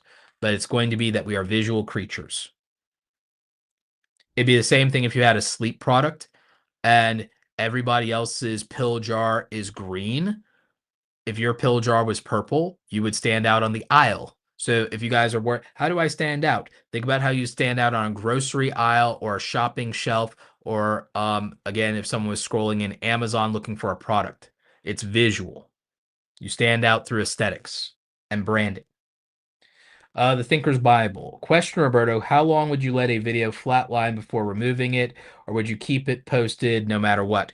If I remove a video, I remove my algorithmic connection to anyone who did watch that video. So here's the thing. Stop being embarrassed by underperforming videos. I've had to live with them. Stop being embarrassed by underperforming videos. No one remembers or cares that your video is flopped except for goons in Reddit. Goons in Reddit and haters who want to dig it up, throw it in your face, are the only people that remember your videos flopped. If a video flopped, nobody saw it, nobody cares. No one remembers how many shots Michael Jordan missed. And no one would care because he's a champion. So, and he's rich. So it doesn't matter. It's your own ego and insecurity that, and I'm saying this to everybody, including like myself, it's your own ego and insecurity that makes you think that anybody cares that a video didn't perform. And everyone who watched that video and enjoyed that video and gave it a chance matters more than everyone who didn't give it a chance. So unless you feel you made a mistake, a video being up isn't helpful to anybody or productive unless there is a legitimate reason that is negative or harmful to the audience. You don't remove the video. The only other justification for removing an underperforming video is if you feel it is drastically dragging you down in a brand negotiation. That would be the only real reason. Josiah Rises with a $20 super chat or super sticker there. Thank you, man. Appreciate you. Thanks for the support, man. Terry W says, question, Roberto, what are some easy options that won't break the bank to go live with a circle pick in a screen share for educational content? I think that they may help create personality rich IRL videos, like you say. For live streaming with a circle, pick screen share for educational content. I'll be honest with you, Terry. I think for educational content, you should take the approach that I'm taking. I think if you're going to do educational content, you should do screen sharing presentations, and I don't think you need a circle. You can do it with StreamYard. To be honest, you can do it with StreamYard. We have a link for it in the description. The mods can get you a link for it for StreamYard. But StreamYard probably be your best overall option for simplicity's sake, budget, and presentation. You can do a circle with a presentation in or square. You can do a circle, square, and a presentation, but I don't really feel like that is the big thing or what anyone cares about or that makes it special in any way. What I think actually is important, and the reason I do my presentations my way, is I just switch back and forth between a face cam and a full screen presentation, so that people can be immersed in the presentation. So that's something that I think is actually important and would actually be helpful because you'd have the ability to put slides up like I do and navigate them and display them well. And the thing is, you can do this and you can have yourself on screen. If you organize and design it right, you can even have the chat on screen. You can do all of those things. So that's an option for you. Um, so again, it's just something to think about. Um, I think just taking similar approach if you want to do live streaming and be interactive, maybe the approach I'm using is probably an answer for that. Let's see. Hill Country Huskers. How important is the last 90 days, Roberto? I tend to watch that because I think that gives me a longer view of how a video is performing. I do like using the 90-day view of analytics personally. I think it's a more realistic view. Measure things in quarter like a business does. So I think that that can be incredibly helpful. But in terms of immediacy and importance, recency theoretically matters. Now, for a long tail, absolutely. But again, don't overthink these time frames. Don't overthink them and don't let them make you neurotic. Yeah. Doug, stylistic circle is just an aesthetic choice. Agree. And again, a lot of marketers just have it. It doesn't matter too much. Exploring Canada, thank you. Thank you, Roberto, for all you do. I never miss an upload or live stream from you. My channel is doing well. Here is wishing you even more success. Just know you're an important leader in this space. Oh, thank you. I appreciate that. Thank you, Exploring Canada.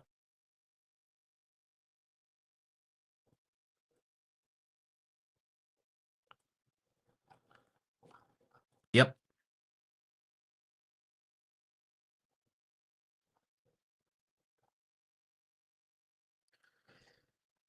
So yeah, I think that's it for the questions. I think we got all of them, if not most of them. We got our super chats. Appreciate you guys.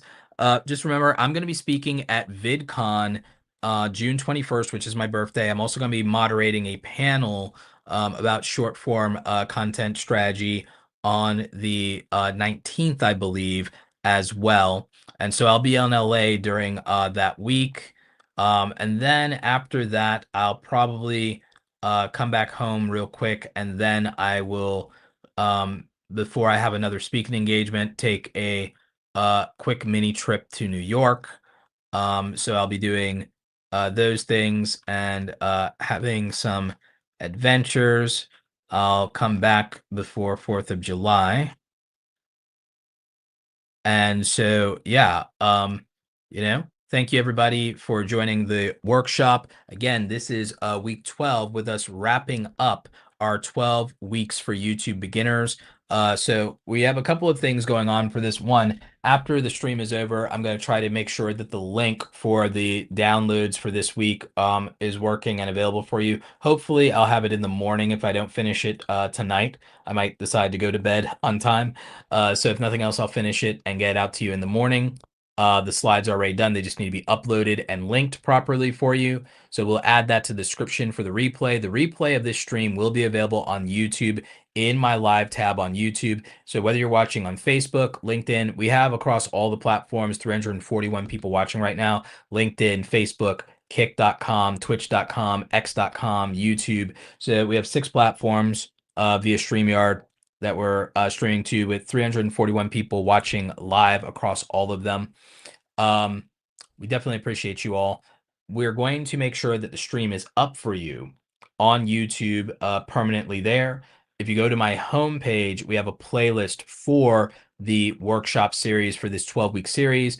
Eventually, we're actually going to chop this up, edit out the Q&As, and these will be live. The Q&As will be live, but we're going to do an edited version of this where we combine all 12 episodes of the workshop minus the Q&A, and minus any super repetitive stuff from the intros. And what we will do is we'll package that up for you. Eventually, we will create a enhanced version of the PDF slides where we will do a combined version that will also have some slides I haven't made yet that I took notes on, that, oh, I want to make a slide for this, I want to make a slide for that, like the one about content pillars where I visually display a demonstration of content pillars. So we're going to do that. Eventually, in about maybe 2 months, we'll have a fully edited video on YouTube for free that'll be like some enormous 16-hour long course video that we will put up for you guys that just has all of this, and we'll have some absurd timestamps for it. We'll figure that all out. And what we will do is we will also have the ultimate YouTube creator playbook, and it'll probably be combining all these PDFs, trimming the fat some places, and putting some more custom slides in there. And that'll end up being something that grows the email list, and that will be probably a close to 200-page slide deck, and it'll be the ultimate YouTube creator playbook, as we said. So that's the goal for that one. And what else do we have going on? Next week, we'll begin our 6-week workshop series. We have a 6-week series planned, and that will be on the business side of YouTube. You don't want to miss that. After that, we will be having a dedicated series on content strategy from our friends over at oneof10.com. We'll be putting together a probably 4 or 6 weeks. I think it might be 6 on content strategy. So we'll have another 6-week workshop. Then we'll have another set of workshops after that. So that's going to be the current plan going forward. Friday, as long as my voice holds out, we will be having another set of Friday channel reviews brought to you by our friends over at oneof10.com. Use code Roberto at checkout. They will give you 20% off.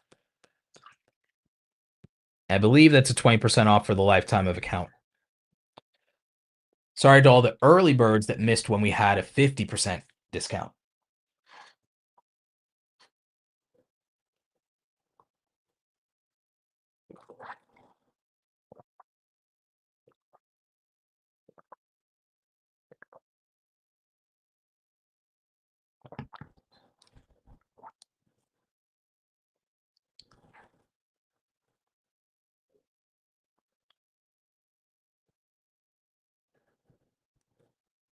Yep. So those are some of our announcements. Also, don't forget to check out my book, Create Something Awesome. The mods are linked in that in the chat. I believe it's also linked in the description. You also can pre-order my new book, The Creator Economy, How to Become a Full-Time Content Creator and Turn Your Passion into Profit. That will be releasing later this year. I'm about 40,000 words into the book. I need to give a link to the mods to actually see my Word document for that book, to get feedback from the mods, and also make sure that all of you are pre-ordering that mod. You got to jump on the pre-order. But that book is coming out later this year, probably closer to when I'm at Vid Summit. If not then when I'm at Kajabi Heroes Live later in this year in LA. So I have the second book coming out. This book is going to be thicker than ever. It's going to be about 1.5 times a bigger book than the current book. I've already written almost as much for this book as I did for the first book already, and I still feel like I'm only 2/3 of the way done. So I think this is going to end up being, instead of being a 44,000 word book, this one will be closer to a 65 to 70,000 word book. It will be a meaty tome. It may, in theory, from a word count perspective, it might end up being the largest book on the creator economy by the time I'm done with it. So we're still a couple months out with it. I've been banging at pages for that. In the future, I've been debating this whether I do it on this channel. I might do it on one of my other channels, or maybe I end up just doing it on every other. No, I'll make sure I back it up on one of the YouTube channels. So probably on my Roberto Blake highlights channel, and then streaming to all my streaming platforms. I will probably actually just start streaming some write with me sessions where y'all literally just what, because I also want people to see that I did not write my book with AI.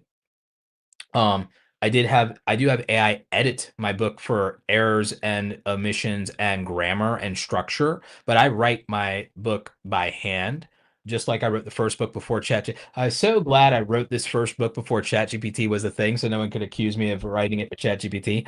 But what I'll probably do is when I'm getting closer to 45,000 words or so, I will probably start doing some morning write with me sessions, and I'll just start, banging out chapters and stuff like that in the book live in the mornings and evenings and stuff like that. And I'll probably just stream it on my highlights channel and on X, Twitch, Kick, LinkedIn, and Facebook. And then there'll be like kind of an archive of just proving that I've been writing my book the whole time. Proof of human. So I think that's going to be a thing. And I think in general, from now on, when I write books, that's probably how I do it. I'll probably even do it early on. Is like when I write the third book, I'll probably literally live stream almost the entire writing of the third book, if I'm being honest with you. So it's that kind of thing. I also think it'll excite more people for the book to like literally be part of the process and seeing me write it and just seeing me, type away. And what it'll probably look like is I'll probably just screen share in one part, or I might even do there's a version of my stuff where it's like there's a half and half screen that I have a layout for screen sharing. So I'll probably just do that where it's half the screen is watching me and just watching me, right?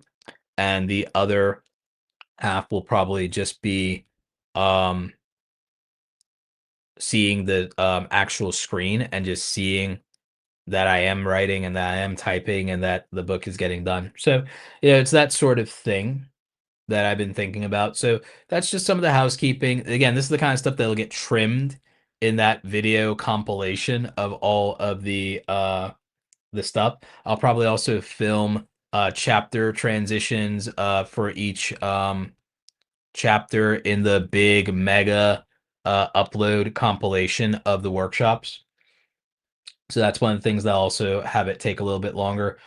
But yeah, look forward to it. Those are the things coming up. So my speaking schedule is VidCon, most likely Vid Summit, Kajabi Heroes Live. That's all the speaking I currently have on deck for the rest of the year. Maybe some more speaking will come up. I'll try to line up some early speaking gigs for next year that I think will be good. There may be something with Podfest, might be doing something with VidFest here in Atlanta. If they are, I'll probably speak at that. So we will see what happens there. We will see if I do anything locally. I think that Dragon Con conflicts with VidCon, so I probably won't do anything with Dragon Con.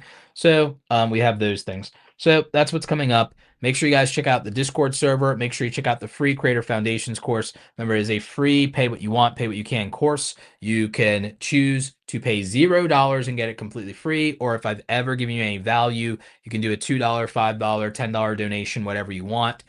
So it's a pay what you want, pay what you can style course. That's how we decided to do it.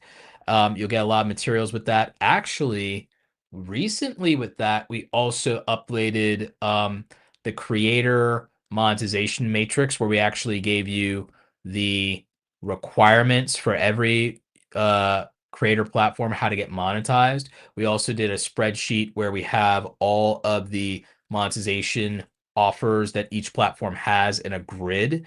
And we also, what else did we cover in there? Yeah, I think those are the main things. So we did that. So now you'll have one place and it's in the Creator Foundations course, you'll see that you have one place where you're like, oh, here is all the monetization requirements for every platform. Here's all the monetization offers that every platform has in terms of features. So we have stuff like that coming up. That's already in the Creator Foundations course, so that's an update we did to that course.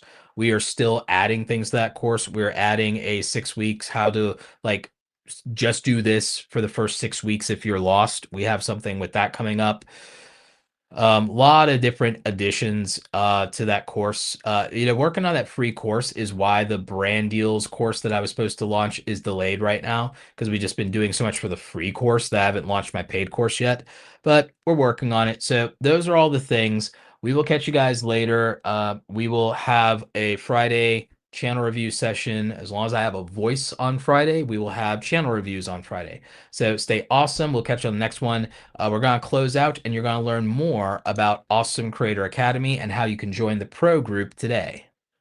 Becoming a content creator can be a very lonely process and adventure, but it doesn't have to be. When I first got started going from 0 to 100,000 subscribers, I had to do it all by myself. I didn't have a community of like-minded and like-hearted creators to talk to or to ask for advice, and I certainly didn't have a mentor to guide me along the way. I built the Awesome Creator Academy Pro Group because when I was getting started, what would have meant the world to me is not to have to struggle alone when it comes to being a full-time content creator.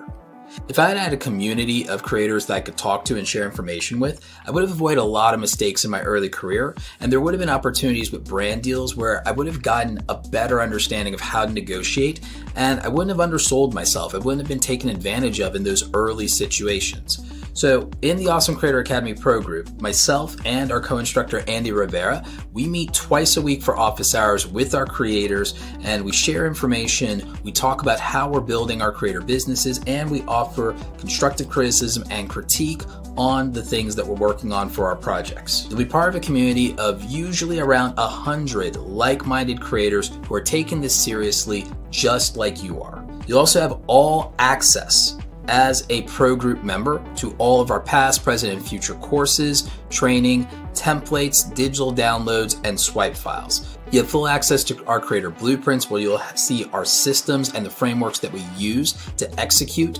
You always fall or rise to the standard of your systems. A lot of people really underestimate how important that is. We have digital download templates that can help you so you don't have to start with a blank canvas. These done for you files are actually incredibly helpful, especially for things like your thumbnails, your media kits, and anything you need for your branding as a content creator to look professional. We have email swipe files that help you with reaching out to brands. We have great information in helping you price yourself and build your packages appropriately. And remember, as part of the pro group, you have the opportunity to ask questions from myself and all the other creators participating. And so this means that if you need to ask questions about a negotiation or a brand deal, there's something you're not sure about, you're trying to find a better monetization opportunity with merch or affiliates, you have people who have done it before, who are already making money, that you can reach out to for advice. As I said, when I was starting out and I was flying solo, this is the thing that I wish I'd had the opportunity to be a part of, and it would have made all the difference in the world in helping me be an even more successful content creator. If you have questions, you can always reach out via support. We're happy to help you figure out if the pro group is right for you. Also, we do have the opportunity for you to become a VIP member if you also would like quarterly one-on-one coaching with me directly.